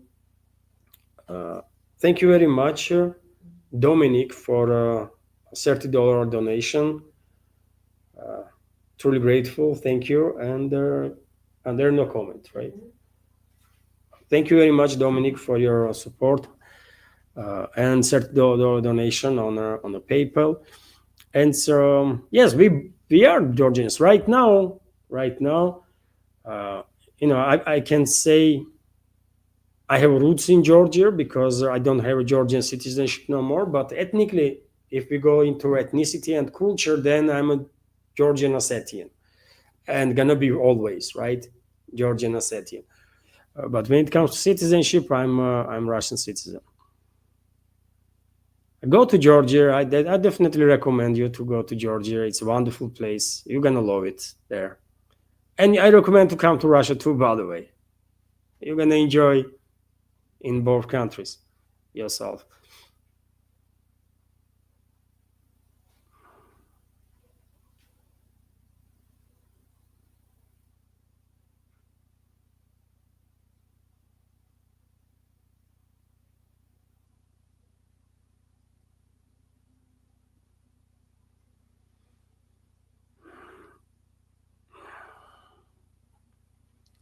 let's see if I see any more questions. Dear friends, my apologies if I missed your question in the process, but I'm taking my time. I'm scrolling relatively slow today because it's a big community chat. So um,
interesting question.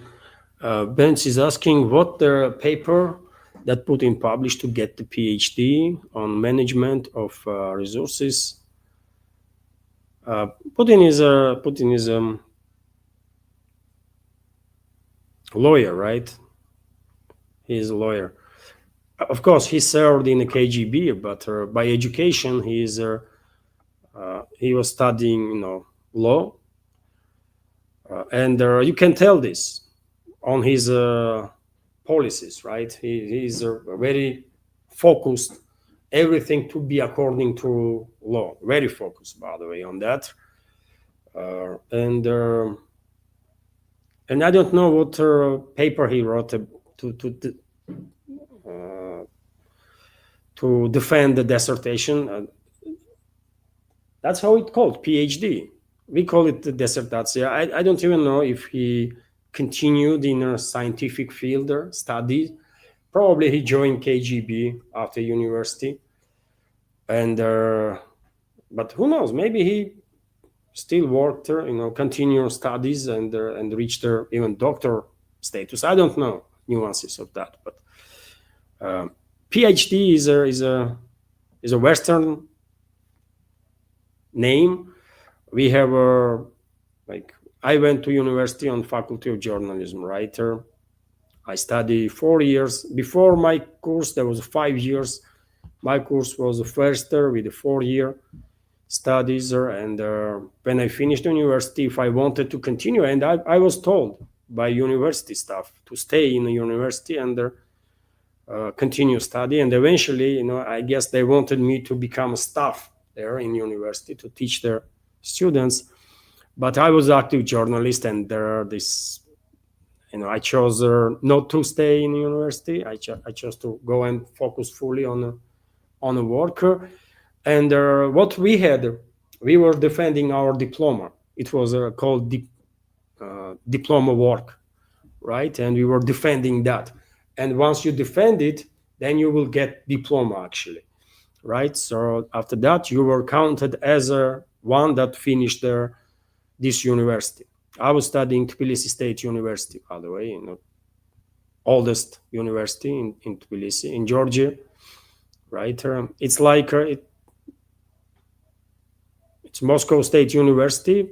All of you are familiar, of course. Great university. And in Georgia, we had Tbilisi State University. So yes, that's where I was studying. So maybe by saying PhD, you are referring to defending diploma, because I'm not really familiar with the Western, all this stuff, right? But I don't know anything about what Putin wrote in defending diploma. What? Ань, Коммунистического и КГБ, он еще кандидат экономических наук. seriously? Да. Но он еще из школы КГБ, такой политической, школа КГБ, а вот он еще Ah, okay. Anya is telling me now that Putin actually also has a finished economical. нет, защитил кандидат экономических наук. He is a candidate of economical sciences. So he had to, yes, he had to defend their диссертацию, да, должен был защитить. Okay, I don't know English words for this technical stuff, by the way. But either way, I don't know much about the topic. What? Не, я потому и сказал, может он потом по ходу пьесы продолжал учиться там-сям, да? Был в КГБ, по ходу учился, блин, а что? Вот. So yes, but he's you know he's someone who is actually capable of complex thinking. By the way, undoubtedly, right? He's a heavyweight for a reason, after all.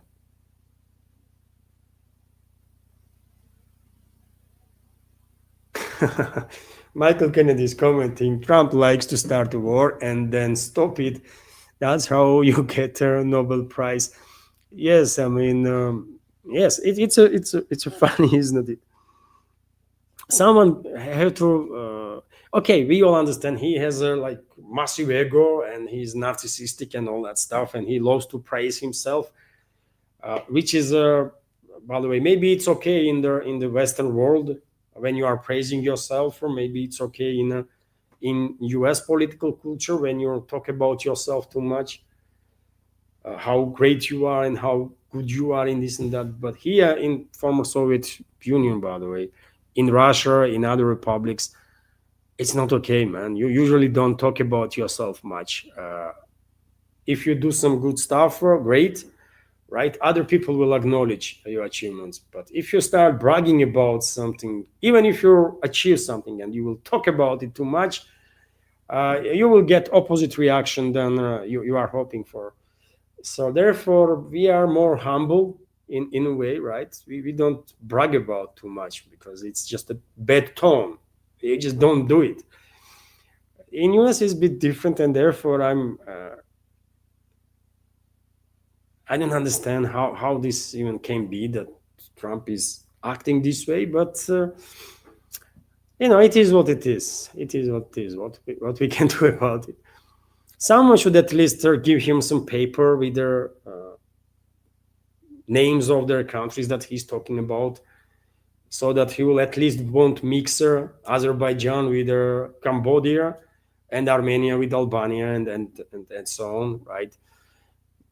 Because yet again, this is too bad, man, for optics. And US and Western world is all about optics, isn't it? And public relations and stuff. It's just too bad, man, when you have a president that has no freaking idea what he's talking about. Literally.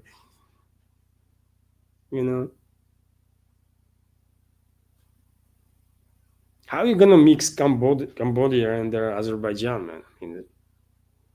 They have nothing in common, right? One is in the global south, another is in southern Caucasus region. I don't know.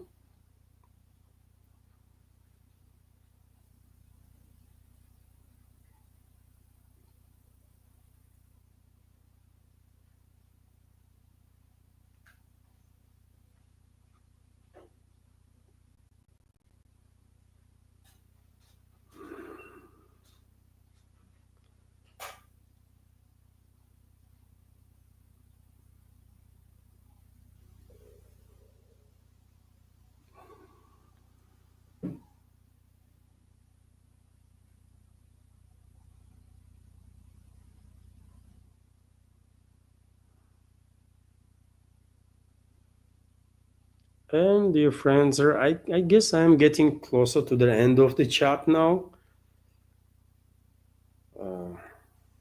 Once again, my apologies if by chance unwillingly I missed your question, but I'm clearly taking time, dear friends. I see a question right now.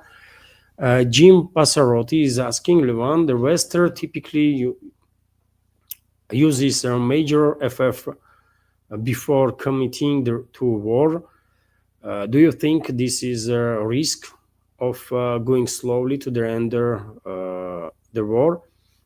The mine, Gulf of Tonkin, Pearl Harbor, 911, etc. Well, false flag operations already are on the way, isn't it, Jim? Look what happened in Poland. Look what happened with this story of Russian MiG-31s allegedly crossing Estonian airspace like a few days ago. So there was a talks about a Russian drone in Romania. Although that was a very even more crazy story than Poland and Estonia, because I believe Romanian authorities said drones fly into Romanian airspace, then turned away and back into Ukraine, something like that. I think this is all a pattern of false flag operations to prepare the ground for next phase of escalation, and they use these false flag operations to justify deployment of additional military equipment, fighter jets, for example, closer to Russian borders, isn't it? So I'm on the same page with you there, that West usually goes for false flag operations before entering the war, and we are unfortunately, I think we are observing that those false flag operations, and who knows what they have prepared next. We don't know. Maybe this evening, this night, or tomorrow, globalist controlled regimes in Europe and their secret services will launch another 50 drones from Kiev controlled territory towards the Poland. 50 drones, by the way, they could be Russian drones that fell down on Kiev controlled territory, right? Were shot down or something, and some of them might not get destroyed completely, right? Some drones are actually, and we have seen videos of that, isn't it? And pictures. Some drones are not intercepted, nothing, especially decoys, by the way.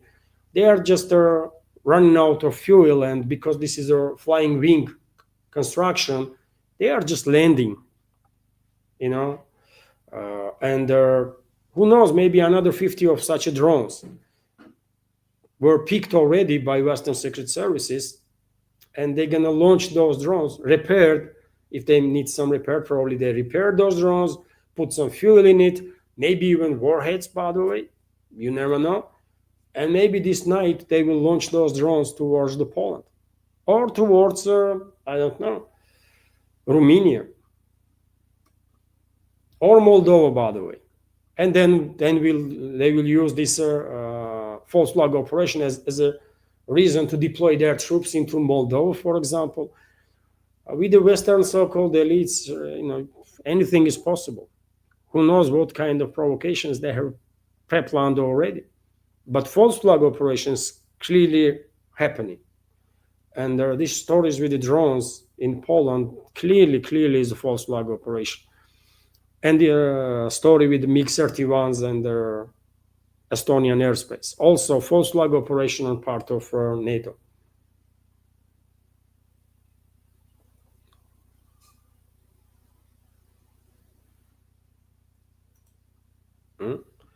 Sandra Xavier is commenting, can you wait please so I can switch to Rumble? I want to pay for super chat, but I'm slow and Rumble is slow too. Oh, thank you very much, Sandra, for your comment. I mean, I'm grateful, of course, but don't let Rumble mess with your nerves. If it's not working, okay, then just maybe some other day. But thank you very much for support.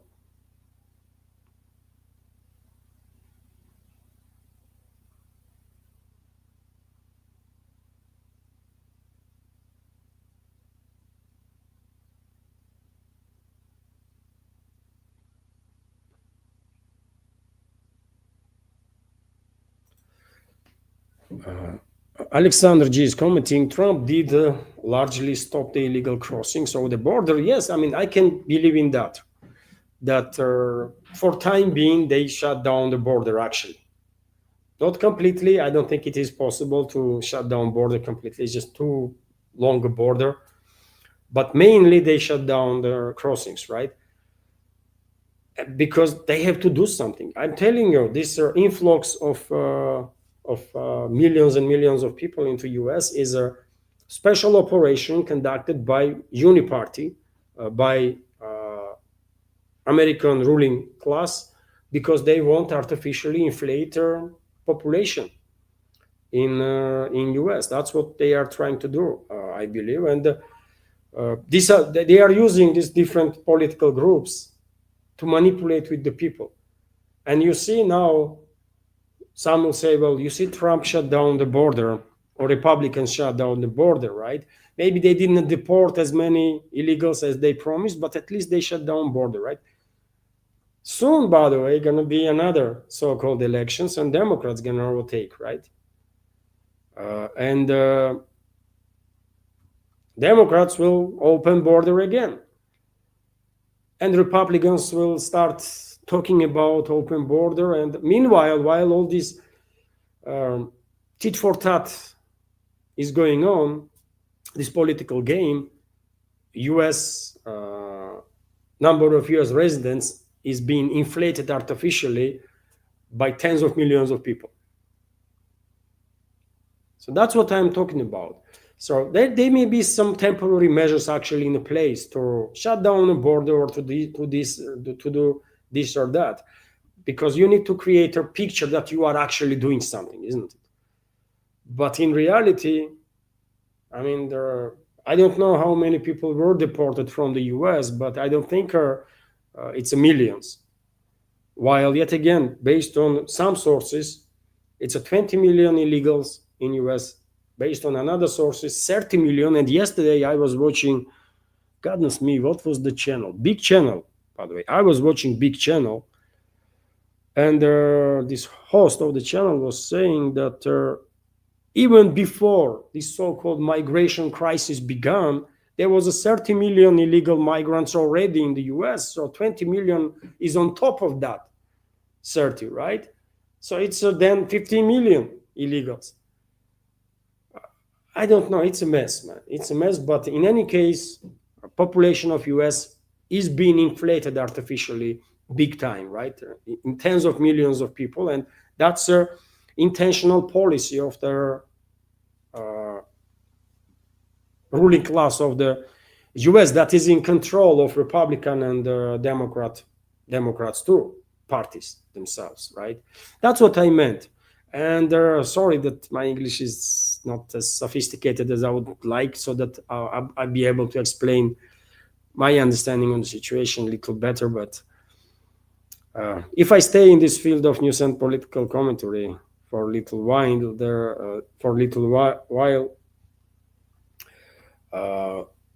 then probably my English will get better.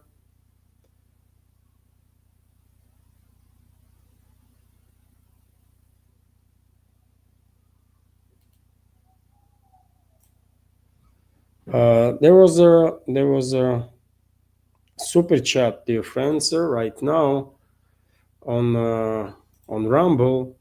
Let me highlight.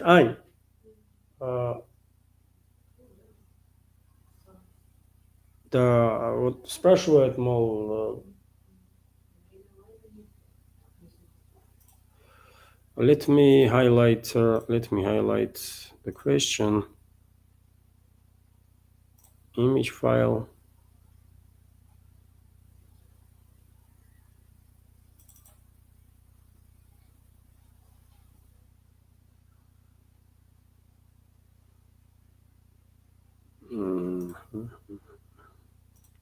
Just a sec, dear friends. I want to highlight their super chat.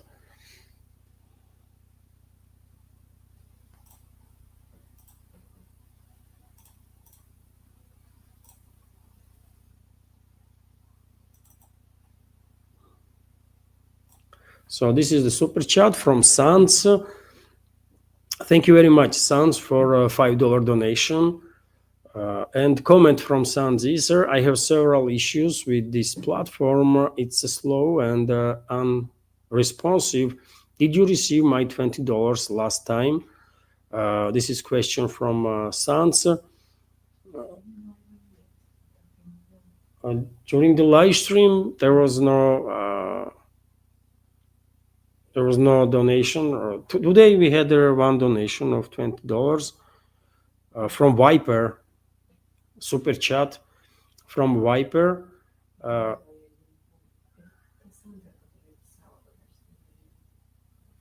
So there was no. My wife is also telling me that there was no more super chats. So maybe it did not work. I mean, platform itself. I don't know. Answer. Hopefully, if you donated, then it should not get lost. I don't think Rumble will do something like that. So that's what I can tell. And thank you very much for your super chat and $5 donation. Truly grateful. Thank you. But if you have donated through Rumble or through any other platform, I don't think it will get lost. It will eventually. It will end up as a donation on account.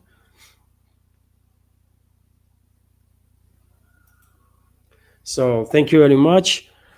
And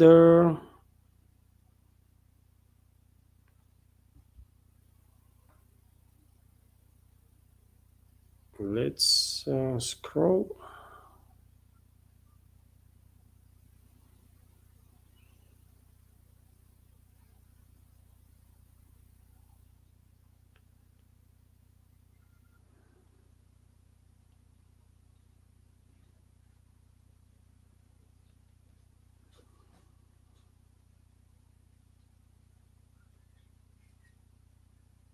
Hmm?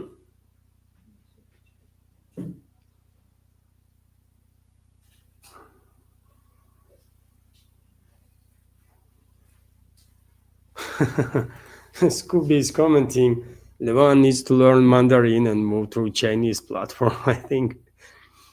Well, I don't know about me, but my daughter is learning Chinese, by the way, in university. She will teach us a couple of words, you know. So um, another there was another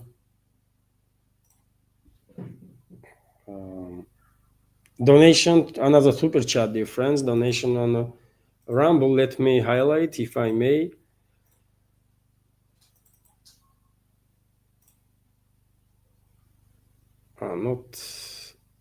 Not this one. I already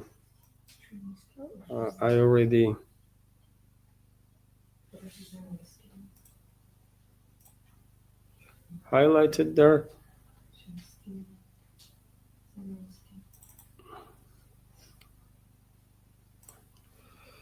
So again, super chat from Sans. Thank you very much, Sans, for second super chat and $10 donation. I am Sandra Savier. Glad I was able to get through. We are all counting on Russia and Russian friends. We have to win. We are facing great evil, and you are forced to give your lives in this fight.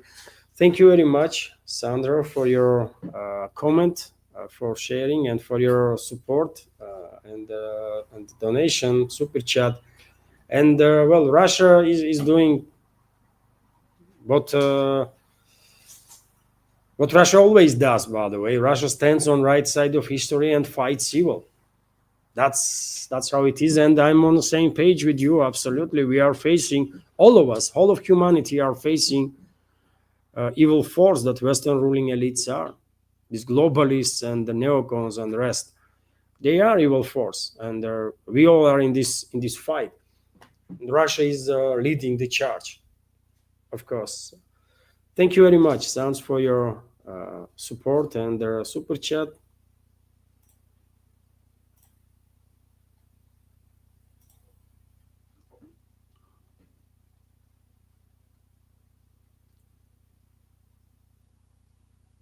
And let's continue with oh, it's almost 3 hours, by the way, 2 hours and 45 minutes. A recorder stream was 3 hours and 30 minutes or something, if I remember correctly. One day, who knows, maybe we will have 4 hour stream longer.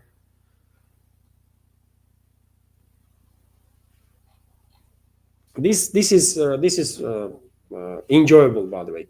Communication with our community, it's nice, nice stuff, easy. You are exchanging opinions, but when it comes to news segment, when news segment is too long, and when you are talking about, you have to be concentrated on this freaking news, right? And you have to be you have to follow their line, isn't it, from one news to another, connections between the news. And I mean, when news segment is like 1.5 2 hours long, then I'm joining community chat for a little while, and after, once stream is end, first 30 minutes I'm like a freaking zombie, by the way. I literally cannot talk. And so many times my wife is telling me, what, get rest for some 30 minutes, do nothing, just rest. Because yes,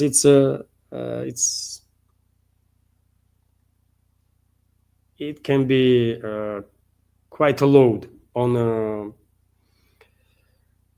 you know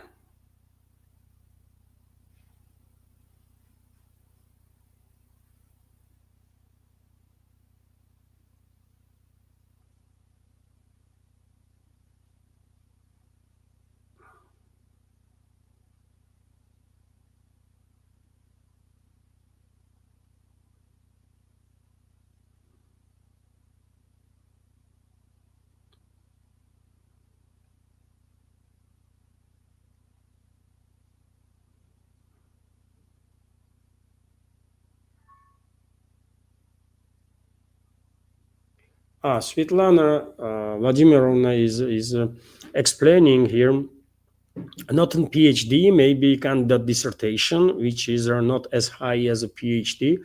I mean, maybe I'm not really good at all these definitions that are created in the West, right? PhD, MHD. If you go to university, you finish your course, right? And once you come out of university, you should be good at the profession that you were study for, I don't know, 4 or 5 years. In case of some other faculties, some faculties, I mean, in medicine, by the way, people are studying 12 years, isn't it? And longer than that. So it's all different, but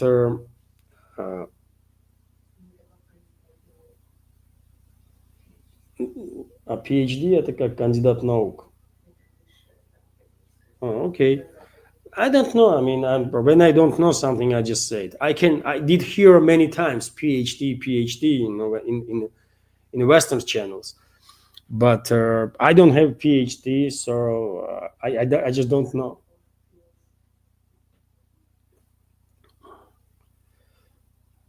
So,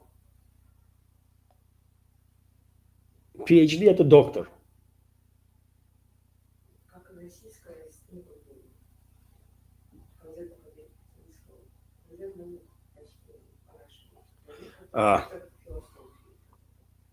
Anyways.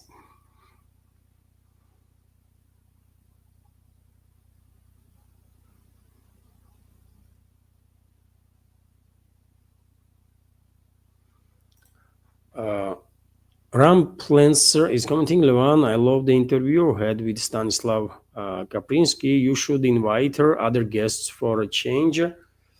I want to also, I mean, to invite the guests. I want to invite Stanislav too. Maybe next week. He is also busy, of course. And I want to invite guests on regular basis, but it's difficult for me because I have no connections. dear friends. It is what it is. I just have no connections. So therefore, I'm struggling to invite people. I don't know how to contact. I would love to contact Douglas McGregor, for example, and invite.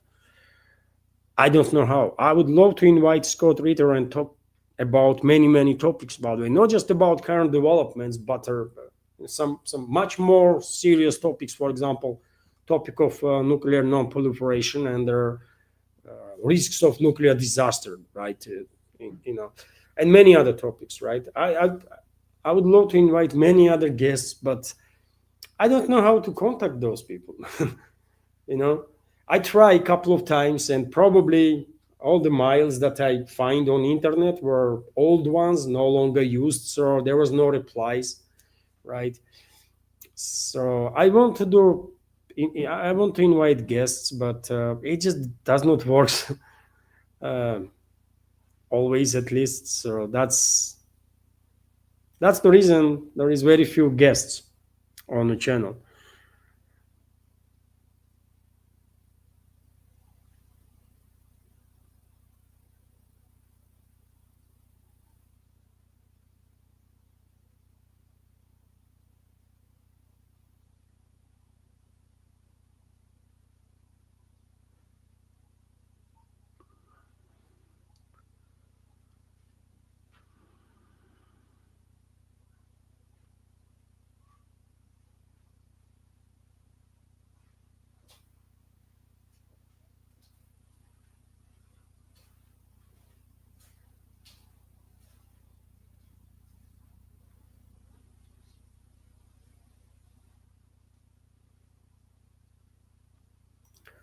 Nidish Kumar is commenting, Levan, I think USA is behind the Pak-Saudi deal to keep Israel in check indirectly. I can see logic behind your statement, but um, I mean, I have an issue. I think Israel is in control of US. I really think so. I know there are many other people that think Israel is American proxy, but I think otherwise. I think US is Israeli proxy and proxy of globalists. I think we have enough evidence just to say that US as a country was used as an enforcer by Israel and by globalists on numerous occasions. So it's not other way around, as some are presenting, that US is in control of everything. No, US is the most powerful country in the Western world and potentially in the world in general, right? But if you take a look at their policies of the US, how it was behaving, then it was acting more like a proxy of Israel and a proxy of globalists,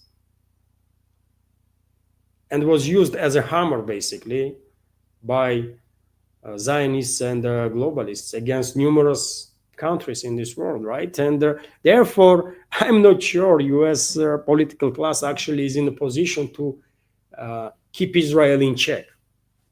I mean, they are just not in that position. They all work for Israel. They are all compromised, right? Majority of them. So therefore, yes, on one hand, yes, I can see logic behind your statement. If we assume that US actually runs the show, US political class is independent. But I don't think they are independent. I think China maybe play bigger role in this situation. China has good relationships with both Pakistan and Saudi Arabia. Both countries are looking ways to get rid of Western influence, Western dominance. Islamabad and Riyadh would love to be free of the West, right? Western pressure. They probably feel to be, like hostages. Probably they feel that they are hostages of the Western ruling class. So maybe China is behind this agreement between Islamabad and Riyadh on bilateral mutual, on mutual military protection. And what this does is that, well, China, of course, understands, as Russia understands, that globalists want to destabilize Middle East and basically eventually cut off China from Middle Eastern energy sources, and by doing so, force Beijing to further increase dependence on Russian supplies, which is a big deal, by the way. We want cooperation with China, obviously. It's in the interest of both countries, but me personally, and I think Russian leadership and also Chinese leadership, don't want two countries to be extremely dependent on each other, right? Especially in a crucial strategical areas. And if China becomes tremendously dependent on Russia, if Russia will be basically only main source of energy for China, that's the issue. That's the issue on which then West might try to speculate, right? So we don't want to get to that point. And therefore, neither China, neither Russia can allow West to actually succeed with their provoking a regional war in the Middle East, right? We need their energy flow to be free and secure from Middle Eastern countries on the world market. And to somehow guarantee that, China could actually come up with a plan that, you know what, I'm going to organize now bilateral mutual military pact between Pakistan and Saudi Arabia. And once Saudi has a nuclear umbrella, they would not go too crazy if Iran will get nukes after that, right? And I think that's exactly what Chinese did. That's exactly what Chinese did. And if China is behind this stuff, by the way, then I guess Iran will get some assistance, engineering, scientific assistance to build their first batch of nuclear weapons based on maybe North Korean technology, right? I don't think China will provide its own technology, but North Korea can, right? To accelerate process of transforming Iran into a nuclear capable country, right? Although Iran, as I said, if Iranian leadership is on the same page with China on that, if Iranian leadership will act on this opportunity that they get, then I guess it would not take more than, I don't know, a year or two, maybe less than that, maybe a couple of months will be enough to create a first batch of nuclear warheads, right? And then Iran will be in a position of Israel when everyone would know that they have nuclear weapons, but they will never acknowledge that, right? This might work as a deterrent. If Iran is a nuclear country and now Saudi Arabia has nuclear umbrella, then this might actually help to secure the region from risks of regional war. Maybe. So yet again, I mean, I'm just sharing some thoughts. Obviously, I don't know who is behind that agreement, but I think it might be. There is a chance that China might be actually behind that agreement between Islamabad and Riyadh.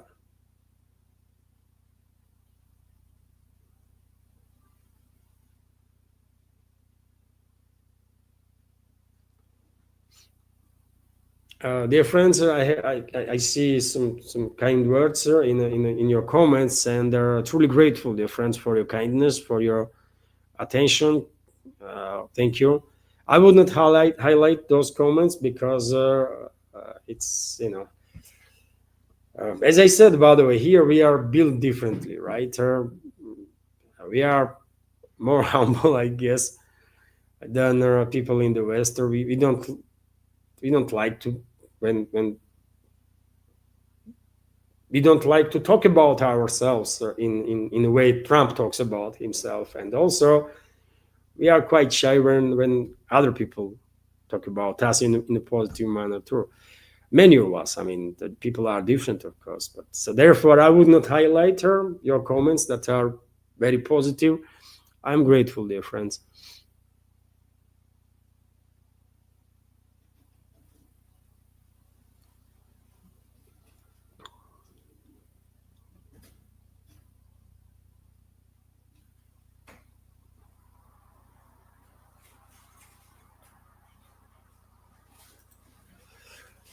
Nidish Kumar is also asking, Luan, it's a year now. Is your daughter study going? How? I guess you are asking how studies are going. It's all good. It's all good, of course. My daughter is on her second year now in university. Older daughter on the Faculty of Journalism, by the way. And this year they have additional language. They have to learn additional course, new language, and well, it's it's I don't know how it's done. Kind of, it's university decides who will go where. Anyways, my daughter is in class where Chinese will be taught, Mandarin, I guess. And so yes, she will learn some Chinese, and she will teach us. Uh, why not? When more languages you know, the better. I would love to talk in I don't know 10 languages, but unfortunately, I can only work with 4, right? Which is better than nothing, but not as impressive. So yes, study is doing going okay. All the daughter is doing great in university, and the younger daughter also doing great in school. It's all good. Thank you very much, Nidish, for asking.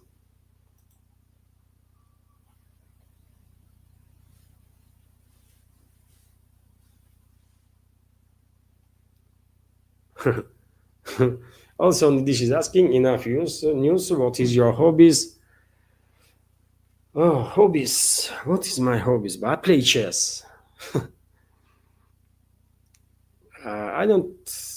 I love to walk around. I love to go for a walk, and members of our Patreon and Boosty communities knows every now and then me, and I love to go for a walk with whole family, just to walk around the area where we live, and just to chill, have a conversation about anything.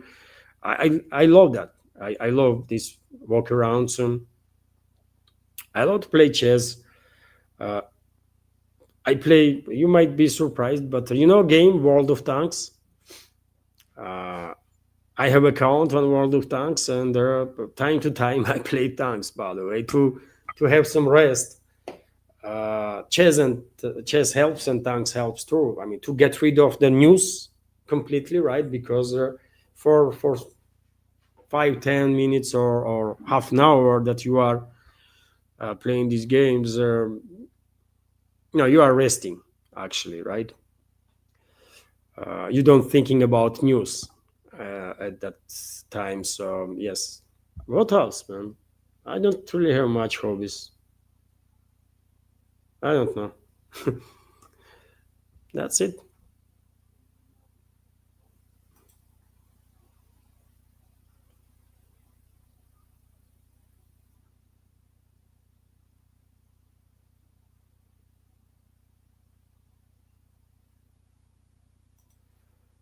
Lion of the Judea is commenting, you have many friends. One day those guests might be on your show.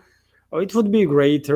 Thank you, Lion, for your nice comment, kind words. Maybe, but I did try a couple of times. Sometimes, in few occasions, it worked. In many others did not. So, therefore, you need connections, right? And I don't have connections. I'm on my own here, and all support I get to do this project is from my family, right? That's how it is. When I say we are independent, I mean that we are independent. By the way, I mean, that's how it is. So, maybe someday, uh, either channel will will uh, go bigger, and maybe those people will find out about the existence of my channel, and directly or through some third party we will have a communication or something. Maybe. And dear friends, it's all.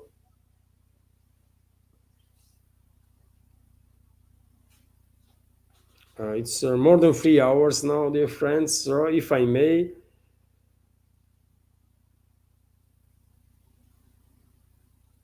dear friends, sir, I will end the live stream on that now.